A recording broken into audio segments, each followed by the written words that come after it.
Help! A woman's cry attracted the pack members around the area. They were terrified to see two figures falling from the high cliff. They recognized the two figures. One of them was Sofia, the former's alpha mate, and the other was Charlotte, the current alpha's mate. Both of them plunged toward the sea below the cliff. Charlotte felt the cold seawater enveloping her body, and she nearly drowned due to swallowing the seawater. Luckily, pack members began to rescue them. Hayden, who was patrolling around the area, naturally heard the cries too. He quickly went to the scene and saw Sofia, who was bleeding profusely. "Charlotte, I know you are jealous of my relationship with Hayden, but there really is nothing going on between us. Why did you push me off the cliff?" Sofia's weak voice sounded before she passed out. Hearing Sofia's words, Hayden was furious, and he looked angrily at Charlotte. Charlotte herself had sustained injuries from her fall. Her arms were scratched by the rocks on the sea, leaving a long gash, and her forehead was also knocked on a small rock. But Hayden took no notice of her. "That pretentious bitch.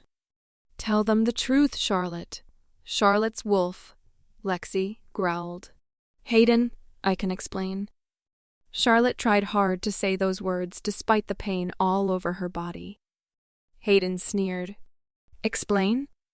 Everyone saw what had happened and heard Sofia's words. But she pushed Charlotte frantically, tried to explain what really happened. "Enough. If there's something wrong with her and her baby, I'll punish you personally." Hayden cut her off and said harshly, as he picked Sofia in his arms and ran toward the pack's infirmary. At that time, Charlotte knew there was no use for her to tell the truth. No one would believe her, not even her own mate. Her heart hurt as if it was being stabbed by multiple knives, and yet she couldn't do anything about it.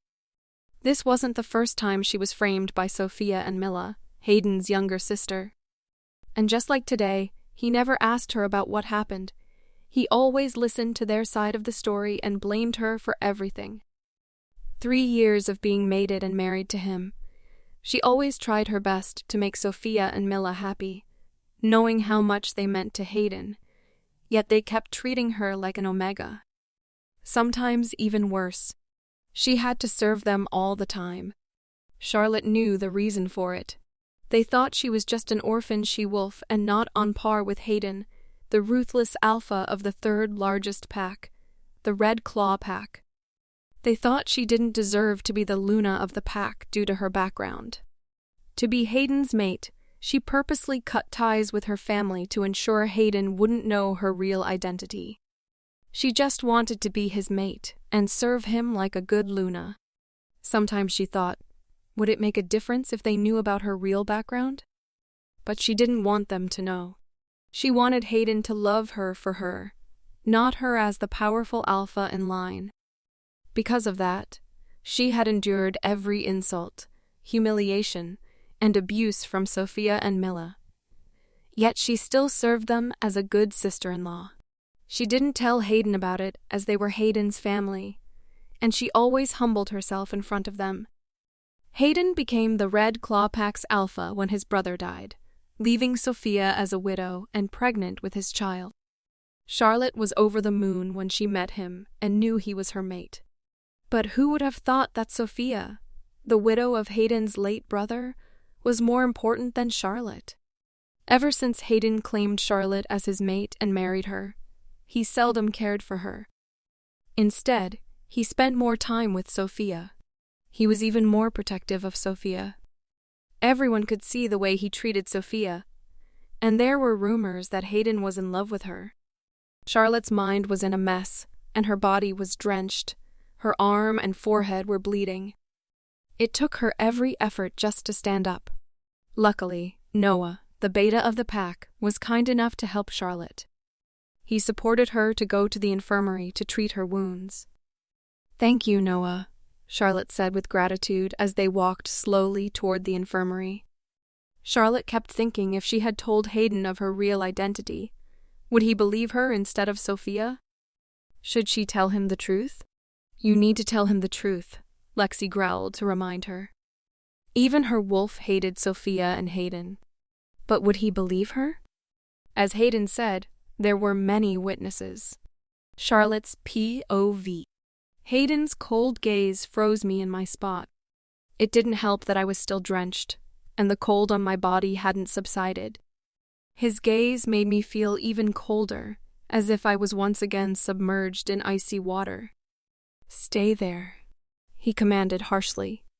He didn't care that the blood on my arms and forehead was dripping down, tainting the white floor of the ward with red splotches of blood. Sofia was lying on the bed, looking pale and weak, and the doctor was examining her. There were nurses, the Gamma couples, and some pack members gathered outside the ward. I could hear the murmuring of the pack members outside the ward. I can't believe the Luna dared to push Sofia down the cliff. Who would have thought that she was so heartless? Isn't it obvious that she was jealous? The Alpha favors Sofia more than the Luna. She must have thought Sofia was a threat and wanted to kill her. Hearing their hurtful remarks and looking at the accusing gazes of everyone in the room, I felt myself going pale. I clenched my t-shirt tightly and bit my lips. It hurt. "I'm sorry, but we couldn't save your baby," the doctor said after checking and putting Sofia on the drip. The doctor's words seemed to be like a death sentence to me. Sofia began crying hysterically. Why? Why must this happen to me? I've lost my mate, and now I lost the only gift he left me. I've lost our baby. Sofia's wail was very heartbreaking. If I didn't know the truth, I might even be moved to tears by her performance of being a heartbroken widow who had lost her child.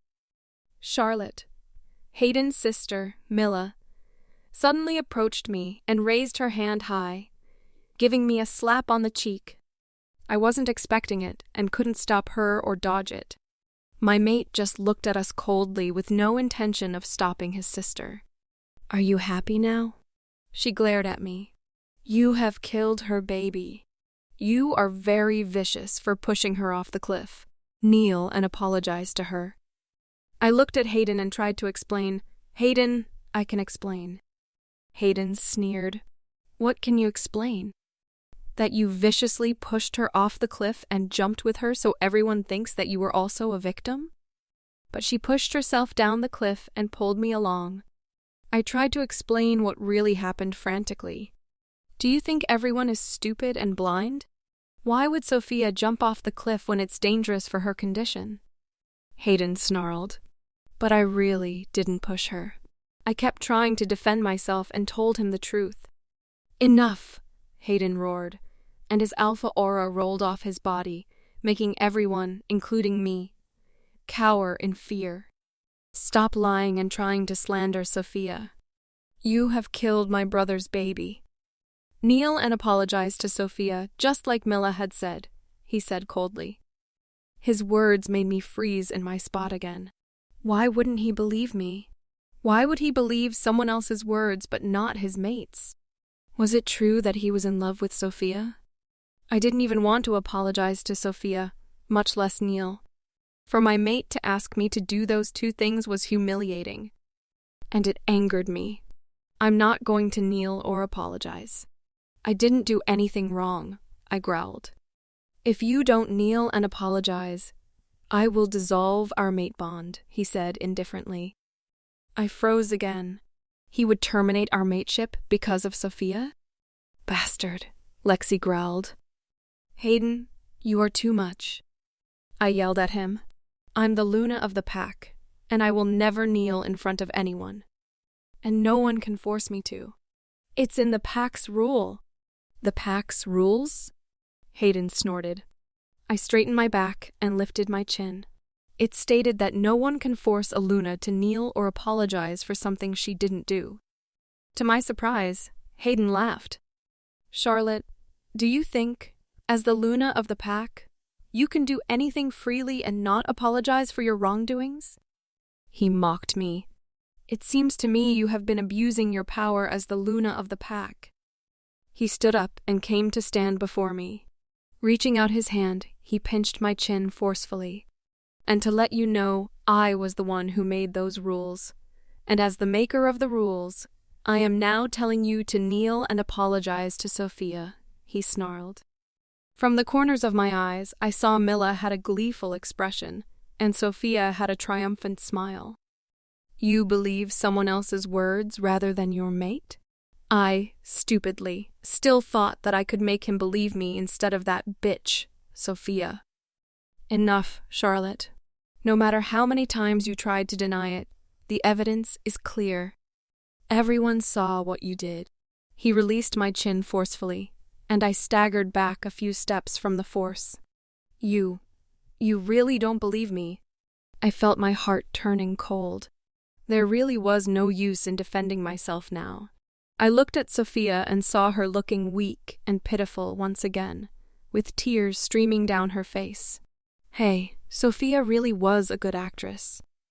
"I don't like to repeat my words, Charlotte. Kneel and apologize, or I'll break our matebond and divorce you," Hayden said coldly. "I will never kneel or apologize for something I didn't do," I said stubbornly, and left the hospital without turning to look at Sofia, Milla, or even Hayden. "Charlotte!" Hayden roared out my name, but I ignored him and kept walking toward the pack's main house, where I lived with Hayden as the alpha and Luna of the pack. Just as I stepped into the hall, I heard the screech of a car. I turned around to see a fuming Hayden. "Charlotte, are you still unwilling to kneel and apologize?" he asked with narrowed eyes. "I've told you before. I won't kneel or apologize for something I didn't do," I told him coldly. "Guards!" he yelled before I could say anything further. 2 guards appeared out of nowhere and seized my arms. "Make her kneel," Hayden commanded. Charlotte's POV. My eyes widened in disbelief. I couldn't believe that Hayden would do this to his own mate. I struggled as the guards pulled me toward the door. Once outside, they pushed down my shoulders. As a future alpha, my strength was not ordinary. I could withstand their forces and kept standing upright. Hayden was looking at me with cold eyes and not saying anything. Seeing that the guards could not make me kneel, he came to us and kicked the back of my knees. I was shocked and wasn't prepared for it. My knees buckled under me, and he successfully made me kneel on the ground with his kick. "Kneel here and think of what you have done," he said coldly, before telling the guards to ensure I kept kneeling. He then turned around and entered the house once again, slamming the door shut behind him. The guards kept their hands on my shoulders, pushing me down and disabling me to stand up. This was the first time in my life I felt so humiliated, and the one who humiliated me was my own mate. I felt rage course through every nerve of my body. I couldn't believe my mate was so heartless. "Fucking bastard," Lexi cursed. I agreed with her. Hayden was a fucking bastard. The wind blowing strongly around me didn't help. I felt so cold that my body shivered until my teeth chattered. I hadn't changed from my wet clothes, and my wounds hadn't been cleaned and bandaged. After Goddess knew how many hours of kneeling, Hayden finally came out.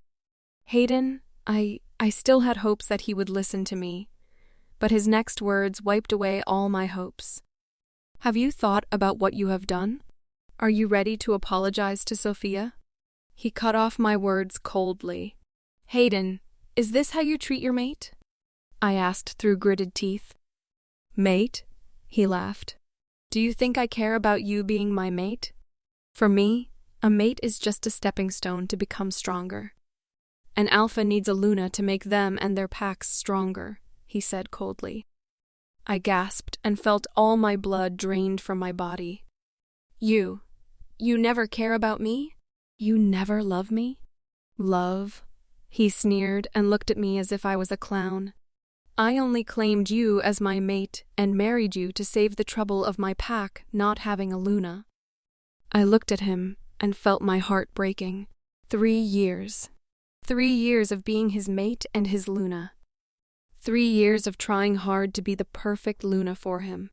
And that was all I was to him? A mean to save trouble and a stepping stone to become stronger? Are you willing to admit your mistake?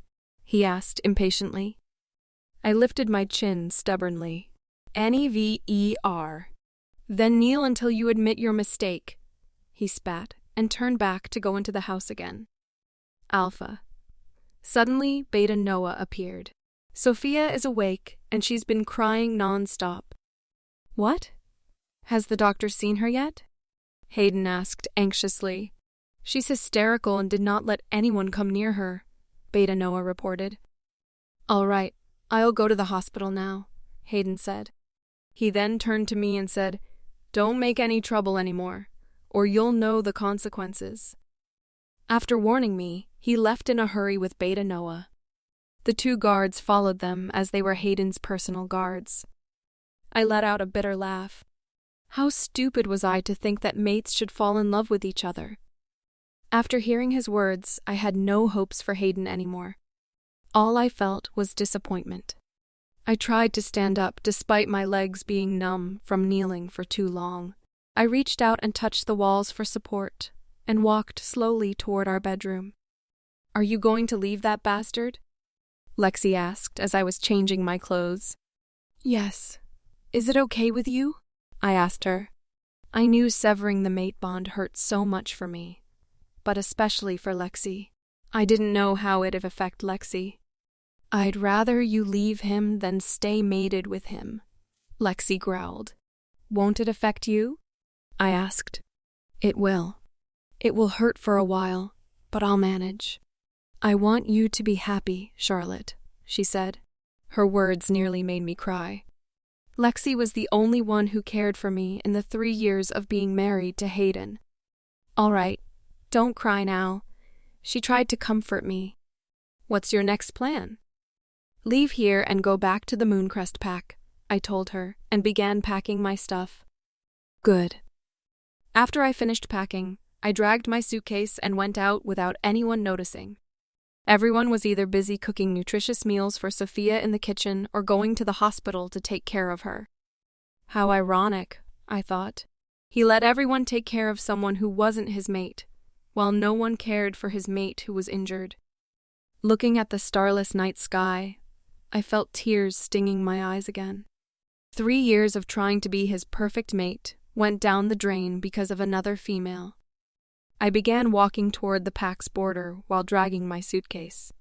The wind began to howl, and I shivered again because of the cold. Charlotte, don't you want to go to the hospital to get your wounds treated first? Lexi asked anxiously. And meet those bitches? No, thank you, I answered, and Lexi stopped talking. The more I walked, the weaker I felt. My breathing became heavier, my wounds began to throb, and I felt my vision begin to blur.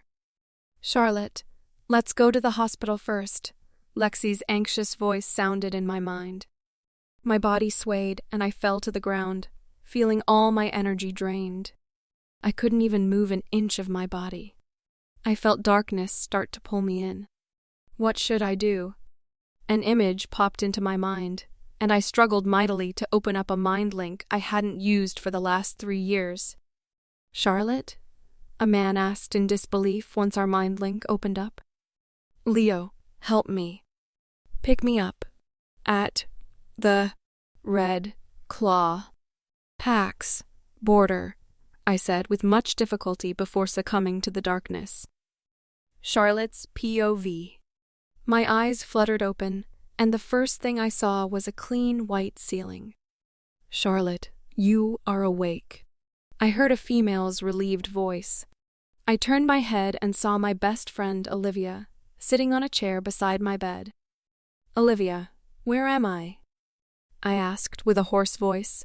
You are in the Pack's hospital, she replied, and brought me a glass of water. Which pack? I asked with worry. My pack, the Silent Prowler's pack, she said. I heaved out a sigh of relief. At least I was somewhere familiar. I took a sip of the water she gave me and asked, Who brought me here? I had no recollection whatsoever.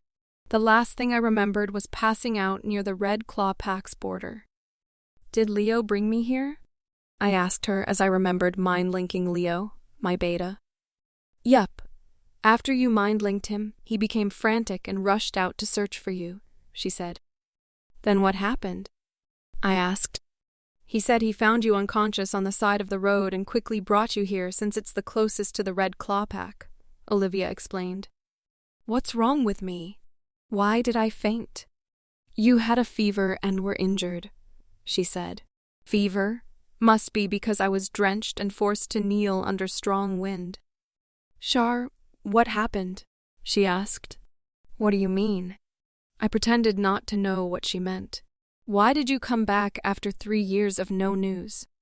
She looked at me with her huge eyes, and I saw some hesitancy in them. I'm going to break my mate bond with Hayden, I told her nonchalantly.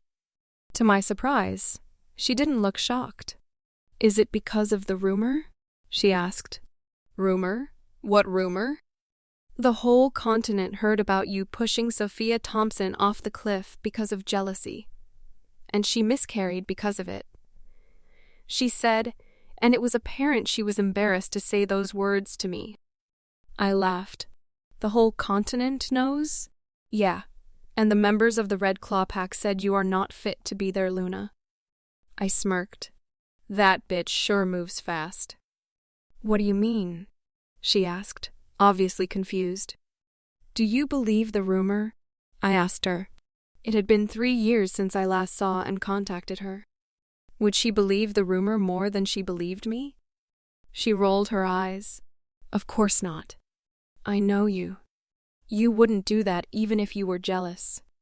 You most probably would slap Hayden for not believing you. I was relieved that someone at least believed me. I told her everything that happened that day, how Sofia framed me, how Hayden believed her, and asked me to kneel until I admitted my mistake. I also told her how Mila and Sofia had been treating me like an Omega instead of a Luna for the last 3 years.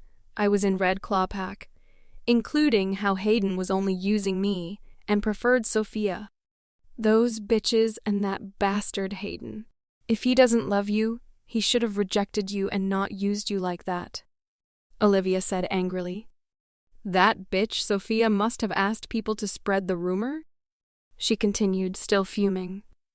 I was amused looking at how her expressions and emotions changed so fast from relief, hesitant, embarrassment, confusion, and now anger.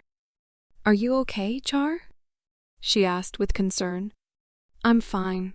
Don't worry about me, I assured her. Are you really going to break your mate bond with Hayden? She looked at me as if she didn't believe I could do it. You don't believe that I can do it? I feigned shock. It's not that, she said embarrassedly. It's just, I know how much you love Hayden. You even left your pack and everything else behind just to be with him. I don't love him anymore, I told her indifferently. My love for him had disappeared the moment he forced me to kneel and asked me to admit my mistakes. Really? That's good. He doesn't deserve your love, she said, and let out a sigh of relief. Shouldn't you feel sad for me?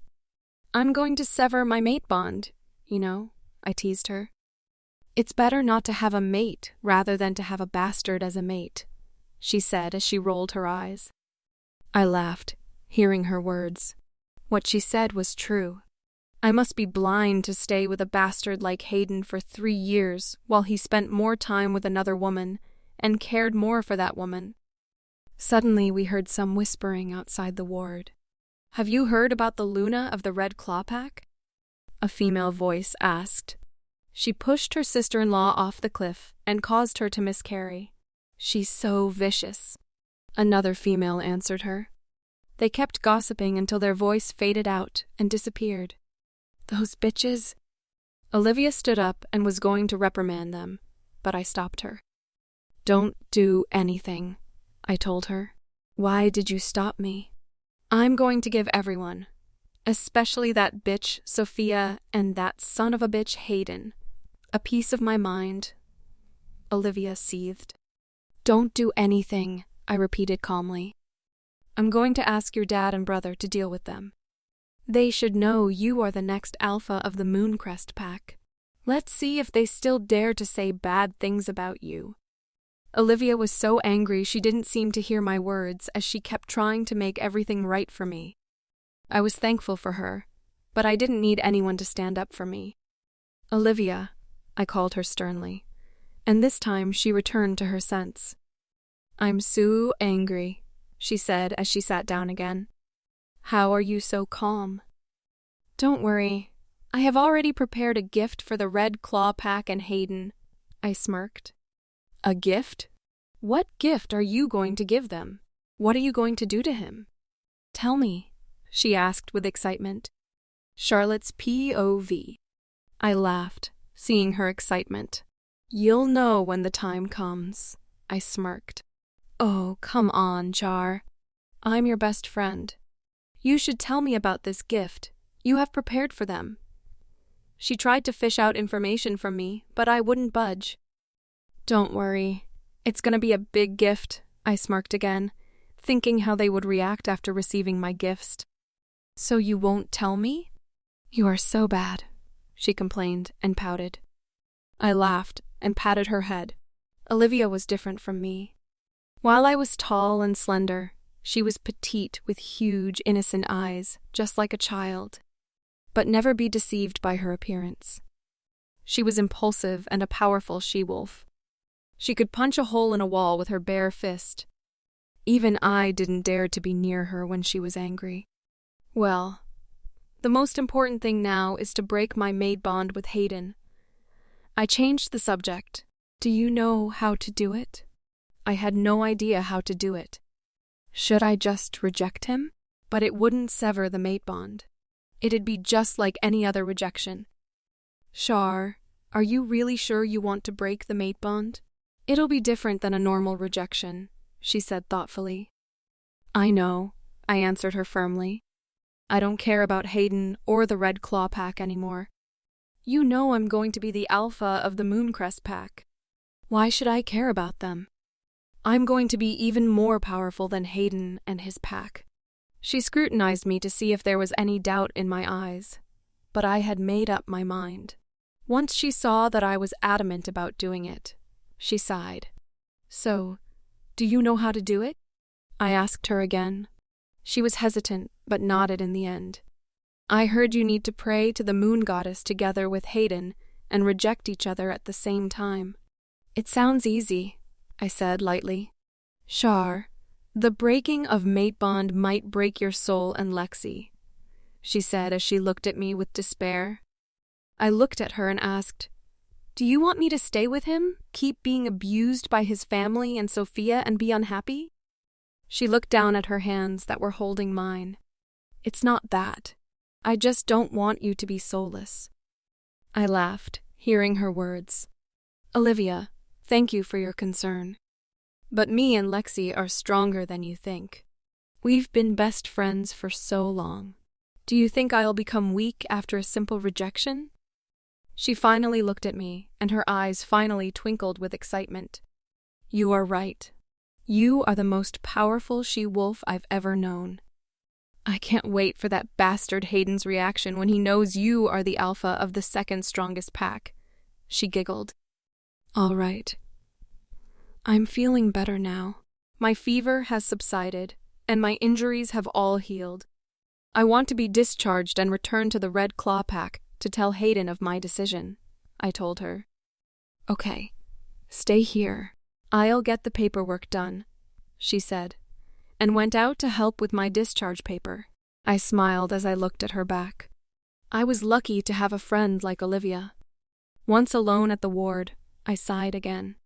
"Lexi, did you hear what Olivia said?" I asked my wolf. "Should I really break the matebond with Hayden?" "Of course you should." "He's a bastard," Lexi growled. "But you heard what Olivia said. The process might break you. It wasn't that I didn't want to break my matebond, but I was thinking about Lexi." "Don't worry about me, Charlotte. Even if I break, I'll get back up in no time," Lexi assured me. "Are you sure?" I asked her. I didn't want her to break because of me. "Positive. And don't think of not breaking up with Hayden," she growled again. Okay then. We'll go through the heartbreak together, I told her. Of course we will. Hayden and his damn wolf won't be able to break us, Lexi snorted arrogantly, which made me laugh, and my heart felt lighter. After some time, Olivia came back with a nurse. The nurse took off the needle in my hand, and I was ready to be discharged. Char, do you need me to drive you to the Red Claw Pack? Olivia asked with concern. I rubbed her head and smiled. No. This is something that I must do alone. Okay. Remember to contact me if they make it difficult for you, Olivia said. I laughed again. Olivia was too cute. She kept worrying about me, though it was nice to be cared for, but I didn't need it this time. Remember, I don't love Hayden anymore, and I'm an alpha. If they do something to me, I'll fight back, I reminded her and winked. Finally, Olivia sighed with relief and smiled brightly. You are right. If they bully you, just show them your true self. We chatted as we went to the car park and parted ways. I got into a cheap black car I had bought to conceal my true wealth and showed Hayden that I didn't become his mate for his money, and drove to the Red Claw Pack. The moment I got off the car, I felt many eyes looking at me. I even heard them ridiculing me. Look at her. How could she be so shameless to return to the pack? Hayden's POV. I watched Charlotte's back as she walked out of my study and fell into silence. I was stunned, and it took me quite a while to register what just happened. Charlotte had just walked in, spoke her mind, and left in less than 10 seconds. And what did she say?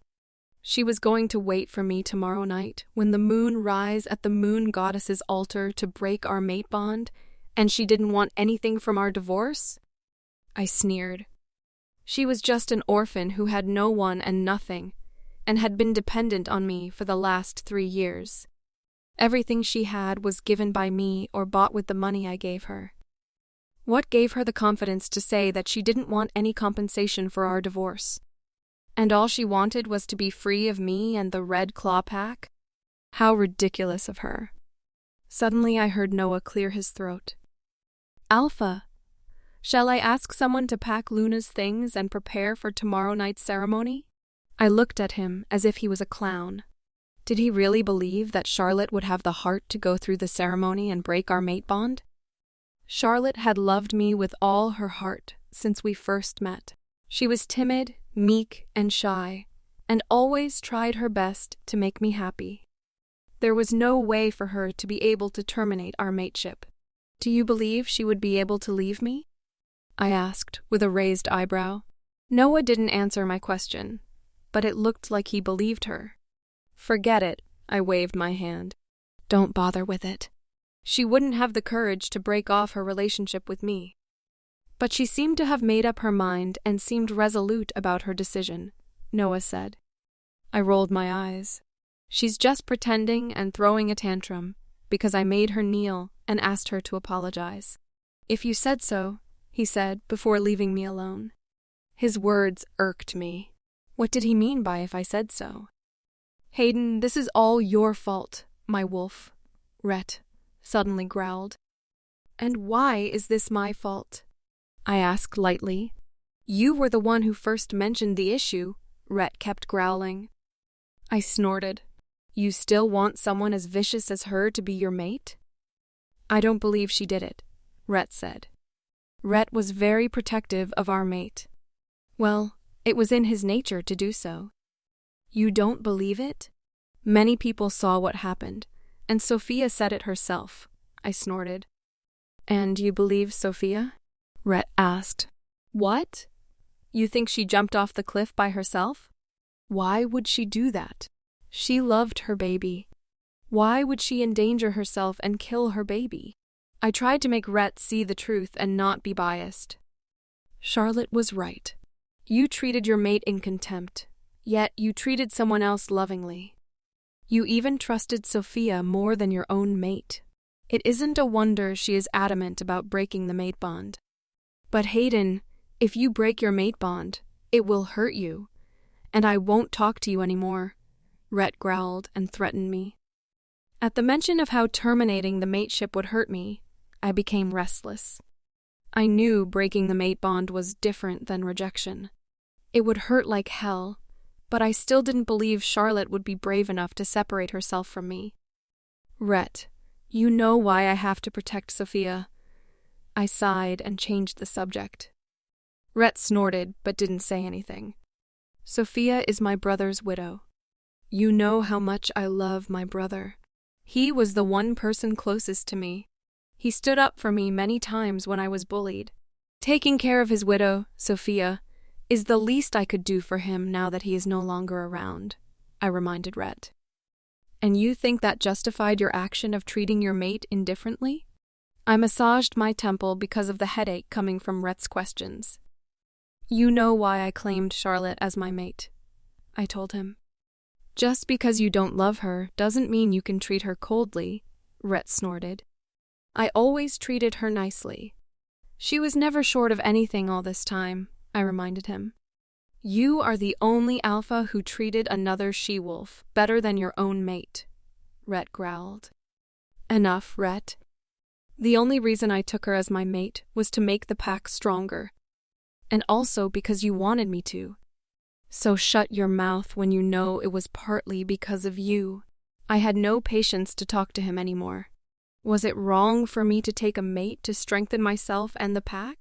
An alpha and a pack without a Luna would get weaker and weaker, and that wasn't something I wanted. My goal was to make my pack strong, and I had achieved it. The Red Claw pack was now the third strongest pack in the whole world. Just remember, if you sever the mate bond with Charlotte, I'll never speak to you again. He growled one last time before sulking in the corner of my mind. I leaned back on my chair and thought about Charlotte's words again. Noah was right. She seemed committed in breaking our mate bond. Her indifference and cold gaze somewhat made me feel uncomfortable. As I was thinking about it, my gaze fell on a framed photo on my desk. It was a wedding photo of me and Charlotte. I didn't want to put it there, but Charlotte begged me, so I put it there just to stop dealing with her constant annoying begging. In the photo, I was looking straight at the camera coldly, while Charlotte was looking at me with a loving gaze and smile. I snorted again.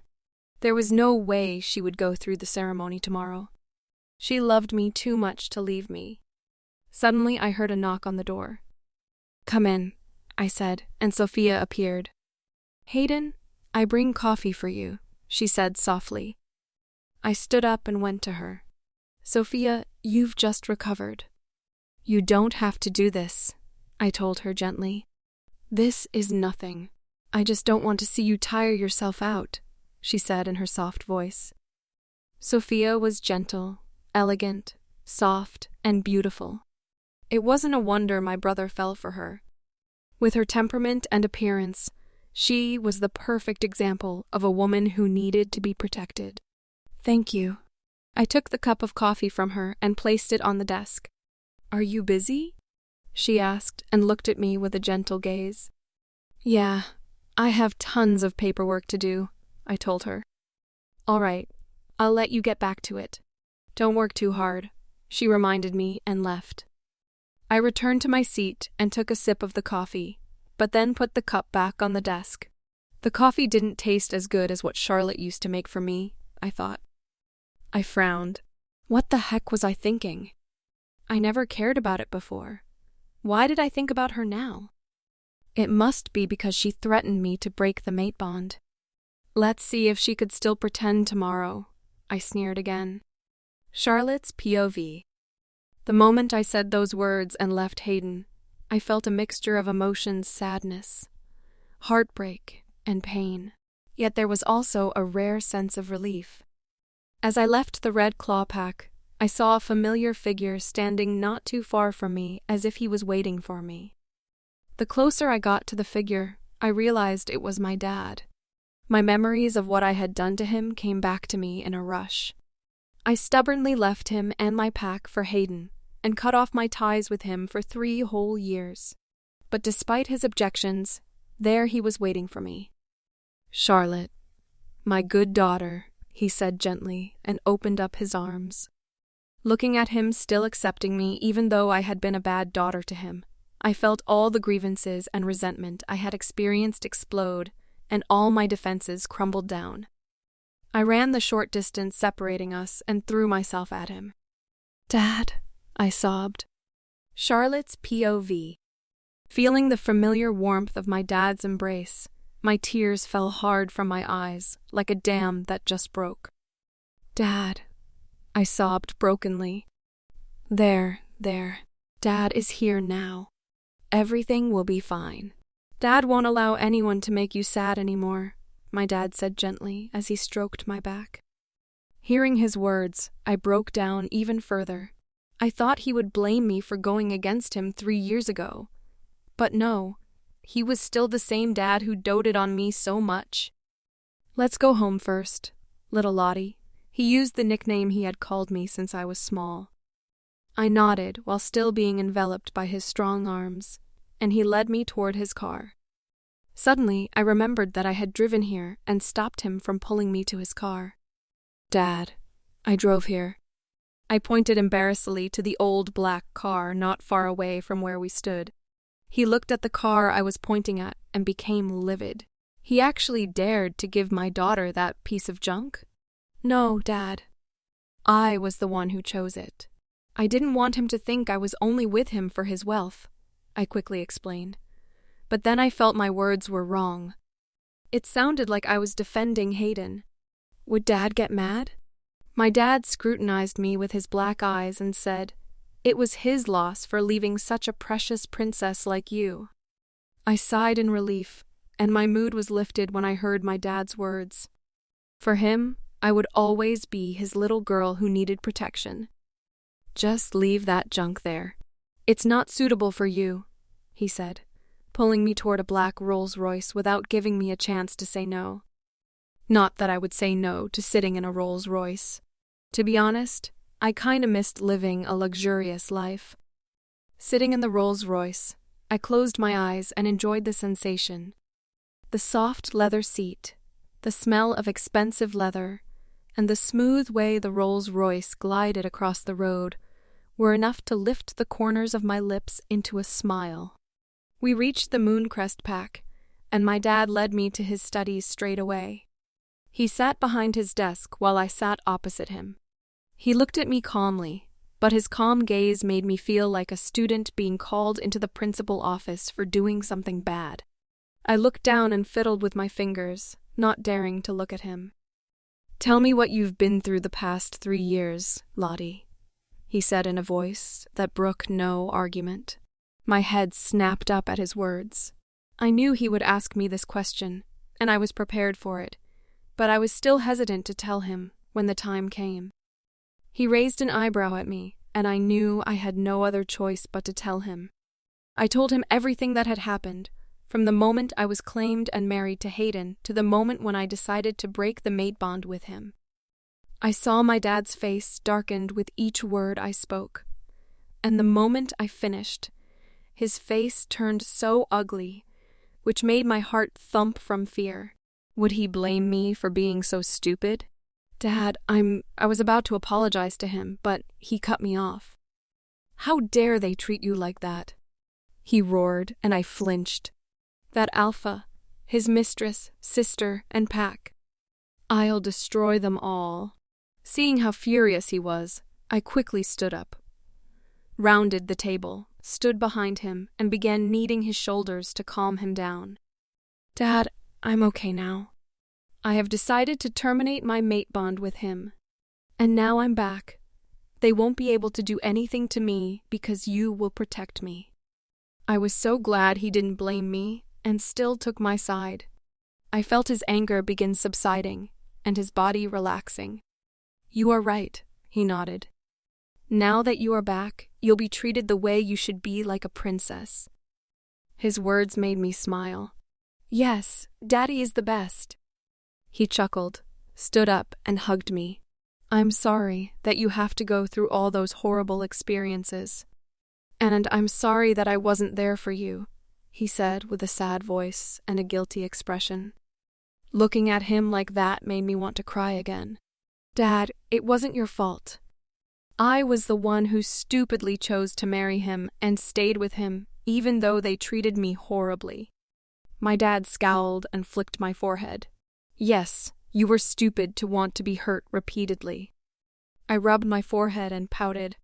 He smiled and rubbed my head dotingly. But now you have a clear mind. I'm glad you've decided to leave him. He doesn't deserve you.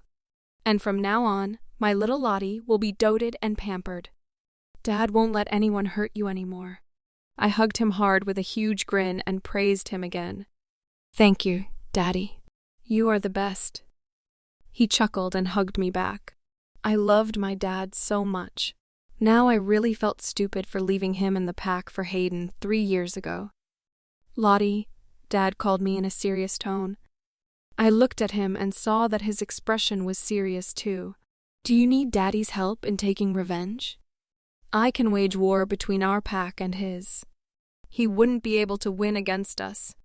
Even though I was grateful to my dad for doting on me so much to the point he wanted to eradicate the Red Claw pack, I still refused his suggestion.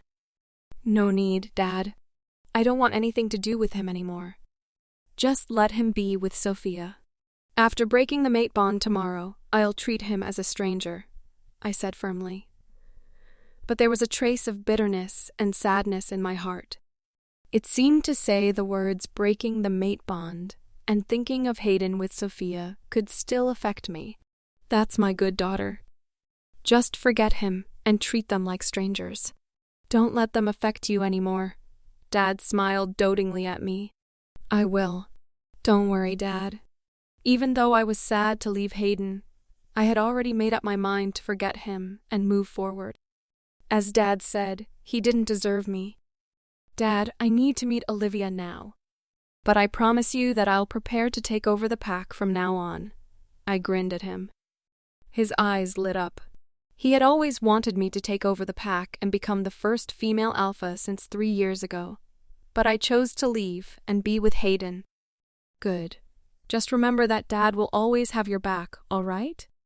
If you encounter any problems, just come to Daddy, he said with a pleased expression. I will. Thank you, Dad. I'll see you later. We hugged again before I left to meet Olivia. Olivia was waiting for me outside of the pack's main house. Shar, she waved when she saw me.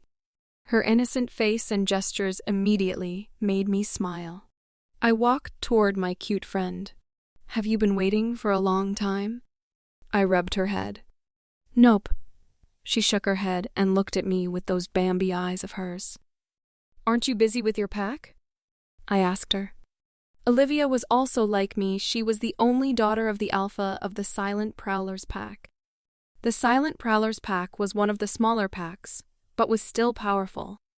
And with the backings of the Mooncrest pack, no pack dared to attack them.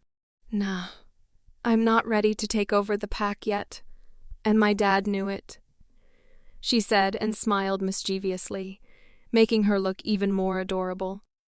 You will have to take over sooner or later, I reminded her with a tease. She pouted, and I laughed. Olivia preferred to live freely without having the responsibilities of being an alpha. She thought it wasn't fun and would be boring. Her dad most probably would ask her brother to be the alpha since she didn't want it. Fortunately, we both had doting dads. She really was different from me. She hated the responsibilities, but I welcomed them. I always loved to take charge of everything, and that included the Mooncrest pack. She took my hands and asked with concern, Char, do you want to have good rest today since you'll be having the ceremony tomorrow? I was so grateful for having so many people who cared for me. Thinking of her question, I flipped my hair over my shoulders and folded my hands under my breasts. Why should I rest? I had given him so much over the past 3 years. I even let his mistress and sister mistreat me, but he never appreciated my love for him. He doesn't deserve a grand farewell, I smirked with arrogance. Olivia's eyes widened, and she suddenly smiled brightly. This is the Charlotte I know. You wouldn't ever let anyone bully you. I'm so glad that you are back to your true self. I laughed. It really felt good to be confident and become myself again, without the need to pretend to be weak or humble around other people. "So what are you gonna do now?" Olivia asked me with curiosity. "What do you think?" "The most important thing for me right now is to learn as much as I can about the pack's matter, so I can become a great alpha for the Mooncrest pack." I was brimming with confidence and anticipation. Suddenly, Olivia threw herself at me and looked at me with shining and dazzled eyes. "Charlotte, I'm really impressed with your decision. I feel that there will be a side of you that is coming through, and when that bastard Hayden sees you, he will surely regret treating you badly all these years, and severing the mate bond with the strongest female alpha." Olivia always could make me laugh. "I will make sure for him to regret everything," I smirked. "You go, girl." Olivia cheered for me and supported my decisions. "Thank you, Livy," I called her with the nickname I had for her. "I'm going shopping now. Do you want to come with me?" Olivia asked. "Nah, I'll have to pass this time. I need to learn of the pack's matter as soon as possible." I declined her offer. "Great. Be the best and strongest alpha, and make him regret leaving such a powerful alpha." Olivia grinned. I laughed and bid her goodbye before returning to the pack's main house and going to my study. Dad had prepared a study for me for when I would take over the pack. "Leo, where are you?" I mind-linked my beta. "I'm running an errand for your dad, but will arrive at the pack soon," he replied instantly. "Come to my study as soon as you arrive," I instructed him. "All right," he replied, and I closed our mind link. I looked around my study and found that nothing had changed. Everything remained the same as 3 years ago, and there was not even a speck of dust in the room. I smiled, thinking how my dad should have asked the Omegas to keep my study clean so I could use it any time I returned to the pack. Every piece of furniture in my study was hand-picked by me 3 years ago, before I went on holiday and met Hayden. While most of Alpha's study was dominated by dark and neutral colors, mine was different. My study wasn't dark. It had a warm feeling, with neutral earth colors and a few bold colors here and there, just how I loved it. "Lottie," I heard Leo's gentle voice as he appeared in my study. Leo and I had been close friends for a long time, and he was one of the people who called me by my nickname. I observed him and saw that he had changed. No longer was he the playful man I knew 3 years ago. He had matured, and his temperament had changed. He now had a gentle yet strong aura that suited his position as my beta. Leo was a handsome man, tall, with a great body, and damn, he looked good wearing a suit. The gold-rimmed glasses perched on his tall nose added an air of sophistication to him. "You've changed," I teased him. He smiled gently. "I hope you like the way I look now." I laughed. "I like it. You look so handsome now." His smile deepened, and a dimple appeared on his left cheek, making him look even more attractive. "What can I do for you, Lottie?" he asked with a gentle gaze. "Help me get familiar with the pack's matters," I told him with a smile. His eyes widened for a split second before an excited expression appeared on his handsome face. "Are you going to take over the pack?" he asked excitedly. I replied to his question with a wicked smile. "You don't know how long I've been waiting for this day to come, Lottie," he grinned. He quickly sat on the opposite side of my desk and began telling me all about the pack's matter. He naturally knew everything since he was my beta, and had been helping my dad when I wasn't here. When I had questions, he would answer me patiently. With his knowledge and explanations, I began to know what was happening around the pack, and also the businesses that the pack had. We talked for a long time until nighttime, and it was time for me to have dinner and go to sleep. The next evening, I got ready for the ceremony of terminating my hardship with Hayden. I purposely dressed up in a light yellow mini-summer dress that complemented my fair skin and put on light makeup. I was now no more an orphan that they knew. I was now the next alpha of the Mooncrest pack and had turned back into my old self. As I drove toward the moon goddess altar, I felt sadness in my heart again. No matter what, I had been in love with Hayden for 3 years and dedicated my life to him. It would be strange if I didn't feel any sadness. But I hardened my heart. He didn't deserve me. I was beautiful and powerful. I didn't need to be treated badly by anyone. I waited the whole day for Charlotte to come to me and begged me to forgive her and stay. But she didn't come at all. Prepare a divorce settlement, I told Noah. Give her a Maserati, the villa in the suburb, and $50 million. If she really wanted a divorce and was sure of breaking our mate bond, I had to at least compensate her for the 3 years she was married and mated to me. I didn't believe her words when she said she wanted no compensation. She had nothing. How would she survive with nothing? But was she really going to divorce me and sever our mate bond? Thinking of the 3 years we spent together, all I could remember was the way her eyes lit up whenever she saw me, the way she served my every need patiently and happily, and how much she loved me. How could she bear to part with me? Was she still pretending to play hard to get, because I forced her to kneel and apologize to Sofia? But she deserved it. She was too cruel to Sofia. There was nothing going on between me and Sofia, but she got jealous. Even if she was jealous, she had no reason to try to kill Sofia or my dead brother's baby. These thoughts had occupied my mind since Charlotte asked to terminate our mate bond. Her words kept playing repeatedly in my mind like a broken record. And to be honest, I had an indescribable feeling about it. Alpha Hayden, I've been waiting more than 15 minutes for you here at the moon goddess altar. Don't tell me the mighty Alpha of the Red Claw Pack is going to go back on his words for divorcing and severing the mate bond with me.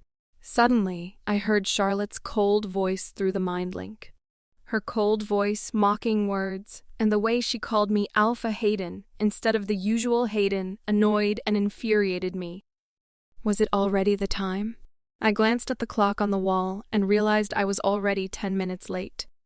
I took the divorce settlement Noah had drafted and briefly glanced through it to ensure he had written down everything I had asked him to. Once I was sure, I stood up and walked toward the moon goddess altar. "Hayden, you asshole," Rhett growled. "Why am I the asshole?" "It's her who is headstrong for a divorce and unmating," I replied in irritation. "If you didn't bring it up first, would she want it?" Rhett kept growling at me. Rhett's words made me realize I was indeed the one who asked for it.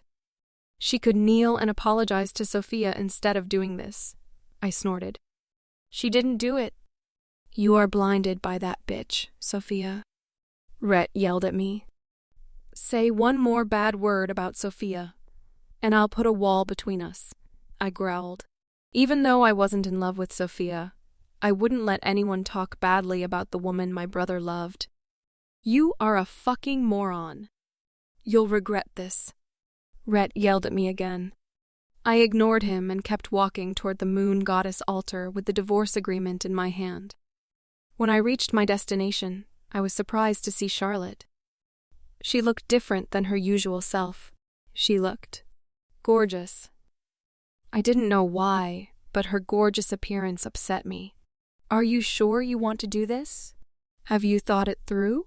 "There will be no turning back once we do it," I told her, still thinking she would come to her senses. "I have made my decision. As I've said before, I don't want to have anything to do with you or your pack anymore," she said firmly. My hands clenched tightly at her answer, but I could only say that it was fine if she had decided on it. I handed her the divorce paper and a pen. She read it carefully and started to cross out the written compensations, which stunned me. She really didn't want anything from me? Before I could think of anything further, I saw her sign the divorce agreement swiftly and decisively. She gave me back the paper and pen and knelt in front of the altar. I had no choice but to follow her and kneel beside her, putting the divorce agreement and pen on the ground. I saw her start to pray, and I followed suit, praying to the moon goddess and asking her to release us from our mate bond. The statue of the moon goddess glowed brightly, indicating that our prayers were answered. We both stood up and faced each other, knowing it was time for the last step, rejecting each other as mates. I pursed my lips, somehow not wanting to say those words, but Charlotte said the rejection words without hesitation. I, Charlotte Adler, Luna of the Red Claw Pack, reject you, Hayden Fallon, Alpha of the Red Claw Pack, as my mate. Her words were clear, and her dark eyes were fixed on me, waiting for me to accept her rejection. I opened my mouth and accepted her rejection. I, Hayden Fallon, Alpha of the Red Claw Pack, accept your rejection, Charlotte Adler, Luna of the Red Claw Pack. The moment I uttered the last word, I felt our mate bond being snapped off, accompanied by a pain so great it was unbearable. I roared, and Rhett howled in my mind from the excruciating pain. I heard Charlotte's agonizing cry at the same time my knees went weak, and I fell to the ground. My whole body was trembling, and it felt as though someone had clawed out my heart and torn all my limbs away from my body. I clutched a hand over my heart and curled my body on the ground. It hurt. It fucking hurt. It was the worst pain I had ever felt in my whole life. I felt like dying. No, feeling like dying was an understatement. It was like my body and soul were ripped in half. Rhett and I couldn't stop roaring from the pain. Make it stop. Make it stops. MAKEITSTOP. I shouted in my mind. Instead of getting better, the pain intensified. Other than feeling as if my soul and body were torn apart, there was now a feeling of being burned alive. Rhett howled more agonizingly, and I roared louder. Damn, if this went on any longer, I felt like I would really die. Fuck, I would even welcome death over this pain. The pain lasted for long minutes. When at long last it passed, I was panting. My whole body was shaking badly, and I was drenched in sweat. I opened my eyes to see Charlotte curled up in a fetal position on the ground. She was not in a better condition than I was. She was whimpering, her face was bloodless, and tears were streaming down her face. I saw her body shaking and drenched in sweat, just like mine.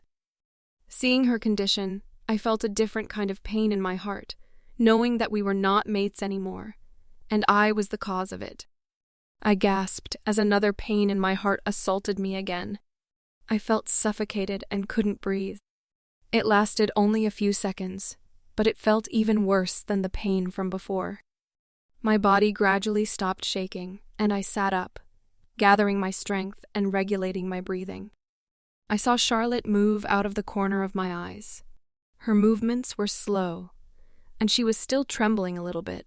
She wiped away her tears, stood up, and left without even sparing me a glance. I watched everything silently and wondered how she could be so cold. How could she change so fast? She must have hooked up with another man, just like she did to me 3 years ago. That must be why she was cold and indifferent toward me now. That thought angered me. I stood up, caught up with her, and grabbed her hand. She spun around to look at me, and looking at her pale face, my anger somehow subsided a little. Hayden, we are not mates anymore. From now on, we have nothing to do with each other and are now strangers, she spoke before I could say anything. The anger that had subsided burnt in my heart again. Don't think you can walk away freely without any burden just because we are no longer mates. You still need to take responsibility for pushing Sofia off the cliff and killing her baby, I sneered. She slapped my hand away, looked at me as if I was a disgusting piece of shit, and sneered back, Don't worry. I will let the matter ends, but not with my apology. She then turned around and walked away with a straight back without saying anything else. Her fearless attitude angered me even further, and now I was glad we had severed our mate bond. Who would want to be mated to someone as cruel as her? I snorted, but I rubbed a hand over my heart to ease the lingering pain of dissolving the mate bond in my heart and body. Somehow, I felt empty, and it was unsettling. The moment I sat in my car, my body began trembling, and my tears started to fall again. I was prepared for the pain of untying the mate bond, but it turned out to be more than agonizing than I had thought. What was worse, when I met Hayden's eyes, I felt there were no more ties between us. And no matter how much I tried to tell myself that I didn't love him anymore, the feeling of not being mated to him was still heartbreaking. I stayed in my car, not bothering to start it yet, and let myself cry and get over the heartbreak. Lexi was still whimpering, and I knew she was broken because of it. Lexi. I called her name gently, but she didn't reply, and I didn't want to bother her again. She needed time to get over it, just like I did. I cried until there were no more tears left in me, and my heart became cold. Hayden was no more my mate, and I didn't love him anymore, I said to myself. And this time, I felt it to be true. I started the car and drove to the Silent Prowlers pack to meet Olivia. Charlotte. She jumped into my arms the moment I arrived at their pack and saw her. "Are you okay?" she asked with concern. I grinned at her. "I'm better than okay. I've severed my mate bond with Hayden and no longer need to stay at the Red Claw pack." She looked at me suspiciously. She knew how painful it was to break the mate bond, and I could see that she was doubting that I was really all right. I laughed and rubbed her head. It was painful, but I got over it and now feel relieved. She scrutinized me, and when she saw I was really okay, she heaved out a sigh of relief. "That's great. So now you are going to go back to the Mooncrest pack and become their alpha, right?" she asked with excitement. I nodded. "Yup, but before that, I still need to return to the Red Claw pack." I saw her face fall. "Why? Are you still not over Hayden even though you're not mates anymore?" I laughed again and flicked her forehead. "What's in this head of yours? I won't ever fall in love with someone who is not my mate. Especially not with a bastard like Hayden. Then why are you going back there?" she complained. It was apparent she didn't want me to have any contact with Hayden and his pack. My lips curled up into a wicked smile. "Remember the gift I told you I'd prepared for them?" Her eyes lit up, took my arm and shook it, acting like a spoiled child. "Tell me about the gift. I'm your best friend. You should at least give me a hint about it." I leaned over and whispered some words in her ears. Her eyes widened after hearing about my gift, and she exclaimed gleefully, "Oh my goddess, I can't believe that's your gift!" I wonder how they will react when you hand them the gift. Well, I gotta go there and give it to them first for us to see their reactions, don't I? I winked at her. "Okay. Do you need me to go with you?" she asked as she practically jumped with excitement. "Nope. Let me do it myself." I grinned at her. "See you later, okay?" "Char, you are the best. Hayden will surely regret believing that bitch Sofia." She laughed. "I hope so." I winked at her again, got into my car, and drove straight to the Red Claw pack. When I arrived, I saw Noah, Hayden's beta. He looked at me with disgust and mocked. "Why are you still here? You must regret untying the mate bond and divorcing Hayden, right? Are you here to beg him? Let me tell you, he won't take someone as vicious as you back, and the Red Claw pack will never want you as their Luna." His words amused me, and I couldn't help myself from laughing out loud. Are all the members of the Red Claw pack stupid? His face darkened, and he was about to retort, but I silenced him. "Don't worry, I'm not here to beg Hayden." "He doesn't deserve me," I said smugly, and handed him a pen before he could say anything. He looked at the pen, and a suspicious expression appeared on his face. "I'm leaving this pack forever, but before that, I have to give this gift to Hayden and you guys. Press it later." I pointed to a small circular button. "You guys asked me to be responsible for pushing Sofia off the cliff, right?" That's a recording of my explanation. I flipped my hair over my shoulder arrogantly and turned to leave without waiting for him to answer. When Sofia asked me to meet her at the cliff, I knew she was scheming something, and I was prepared for it. I bought a recording pen and recorded our conversation. Fortunately, the pen was waterproof and water-resistant, and it wasn't destroyed when we fell into the water. I smirked as I drove back to the Mooncrest Pack. I couldn't wait to see Hayden's and the Red Claw Pack's members' reactions when they knew that everything was directed by Sofia. Sofia's POV. Sofia, Charlotte has broken her matebond with Hayden and left the Red Claw Pack forever. I heard she won't be coming back anymore. A she-wolf who was close to me said. My heart started pounding due to happiness. Are you sure? I'm positive. I heard they went through the process of breaking the bond during Moonrose, the she-wolf said with confidence. My heart was brimming with joy. It seemed like my plan to frame Charlotte had succeeded perfectly, and I had even gotten rid of the child, which was a burden for me. Now, the next obstacle was to be Hayden's chosen mate. I had to seduce Hayden and become the true Luna of the Red Claw Pack again. With happiness filling my heart, I walked confidently to the pack's doctor for my next checkup. It would be best if I could have a baby with Hayden. The doctor did the usual checkup, and I waited for the result. When the doctor returned with my result, his face didn't look too good. And somehow I had an ominous feeling in my heart. Doctor, what's wrong? I asked, and my voice was trembling without me noticing it. Sofia. The doctor seemed hesitant and reluctant to say whatever it was he needed to say, and my heart, which was pounding from happiness before, was now throbbing with fear. Doctor, please just tell me, I begged him. Sofia, the miscarriage you had before. He stopped and looked at me with sympathy. What about it? Tell me. What about it? I started to become anxious, and my voice rose a notch. Your miscarriage resulted in you no longer having the chance of possible future pregnancy. The doctor's words were like a knife stabbing my heart.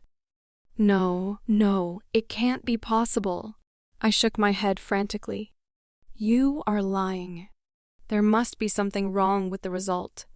It can't be right. I still need to get pregnant with Hayden's baby. I was hysterical and didn't care if the things I was saying at the moment. Sofia, the result is clear. I'm sorry. The doctor apologized and looked at me with pity. Why are you ARELYING? I shouted hysterically. It couldn't be happening. I got rid of the child so I could have a baby with Hayden. The doctor must be lying. I don't believe you. Check it again. I can't be infertile. CHECKITAGAIN. I kept shouting hysterically at the doctor. I tugged my hair and kept shaking my head. I didn't care about my image right now. All I cared about was to have a baby with Hayden, and this couldn't be happening. I was supposed to have my happy ending with Hayden. THISCANTBEHAPPENING. I shouted in my mind. I grabbed the doctor's shoulders and shook his body. CHECKITAGAIN. CHECKITAGAIN. Sofia. The doctor was about to say something, but was disturbed by the abrupt opening of the door. We both looked at the person who had entered and saw Hayden looking at me with a grim face. I saw Sofia's disheveled state, but I couldn't care less about it at this moment. Sofia, I heard from someone that you were the one who deliberately framed Charlotte so she would leave the pack, I told her coldly. I didn't tell her that it was Charlotte who gave Noah the evidence. Noah came to me this morning and gave me a pen. He said it was a gift from Charlotte and contained a recording of her confession. I sneered when I heard that it was about her confession. I thought she was a coward for not daring to confess straight to my face. I pressed the play button, expecting to hear her confession, but was shocked when I listened to the content of the recording. Even Noah was shocked to hear it. When I finished listening to the recording, I quickly took the pen with me, searched for Sofia, and found her at the doctor's office. What? What do you mean, Hayden? She stuttered. I took out the pen from my pocket and pressed the play button. The voices from the recording sounded immediately. Charlotte, do you think Hayden loves you? Sofia's voice sounded from the recording. Sofia, what do you mean? I'm Hayden's mate, and I'm the Luna of the pack, Charlotte replied. Sofia laughed in the recording. Do you think you are important to Hayden? Let me tell you something, Charlotte. I am the only woman he cares for, and I will prove it to you. Prove it to me? Charlotte sounded confused. I'm going to jump off this cliff and pull you with me. Then I'm going to tell Hayden that you were the one who pushed me. Let's see who he believes. I'm sure he will believe me and chase you away from the pack. You will no longer be the pack's Luna after that, Sofia's smug voice sounded. Sofia, what are you? Wait. Sofia, Charlotte's panicked voice sounded. And the next thing that could be heard from the recording was Sofia's cry for help before splashing sounds sounded. We all knew what had happened after that. I pressed the button again to stop the recording from playing and looked at Sofia coldly. Hayden, it wasn't what it seemed. Sofia came to me and tried to hold my arms, but I dodged it. Hayden, the recording had been altered. It didn't record the words Charlotte said before I said all those things. Sofia looked at me, and her eyes turned red as if she'd been wronged. I frowned and asked her to explain. Charlotte said I shouldn't be in this pack anymore since my mate had died, and she was now the Luna of the pack. She said I was a nuisance because you care for me more than her. Sofia's voice trembled, and her tears started to fall from her eyes. Hayden, you know I love your brother so much. I never thought of taking you away from Charlotte, but she saw me as a threat, I said, and did all those things because she taunted and threatened me. She started sobbing. I love your brother and this pack. I was scared you would be affected by her words and believed her and chased me away from the pack. I'll have nowhere to go if you banish me from this pack. And I was pregnant with your brother's baby. It was the only gift he left me. I wouldn't endanger myself and the baby if Charlotte didn't taunt or threaten me. She looked at me with tears, looking so pitiful that my heart couldn't help but be moved by her words. Charlotte did seem like the type to threaten Sofia, because what Sofia said was true. I cared more about Sofia than Charlotte. She must have felt threatened by Sofia's presence and decided to threaten her. Sofia brushed her tears away and smiled sadly. I know I'm a burden for you. You have to care for me because of your brother and the baby I was carrying. But now I had lost the baby. Maybe Charlotte was right. I shouldn't be in this pack anymore. I will leave right now. She turned around to leave, but her body swayed just as she took 3 steps, and she dropped to the floor. Sofia! I caught her before she hit the floor and placed her on the bed. She looked so pale. This was all Charlotte's fault. She still dared to drive wedges between Sofia and me. Huh? I wouldn't let her go easily this time. Hayden, you stupid fuck. The evidence clearly shows that it was Sofia's fault, and you still believe her just because she acted pitiful? You are really a moron, Rhett yelled at me. I was about to retort to him when I heard Noah's voice through the mind link. Alpha, the pack knew about the recording. How? Noah had only given it to me this morning. Did Charlotte tell anyone else?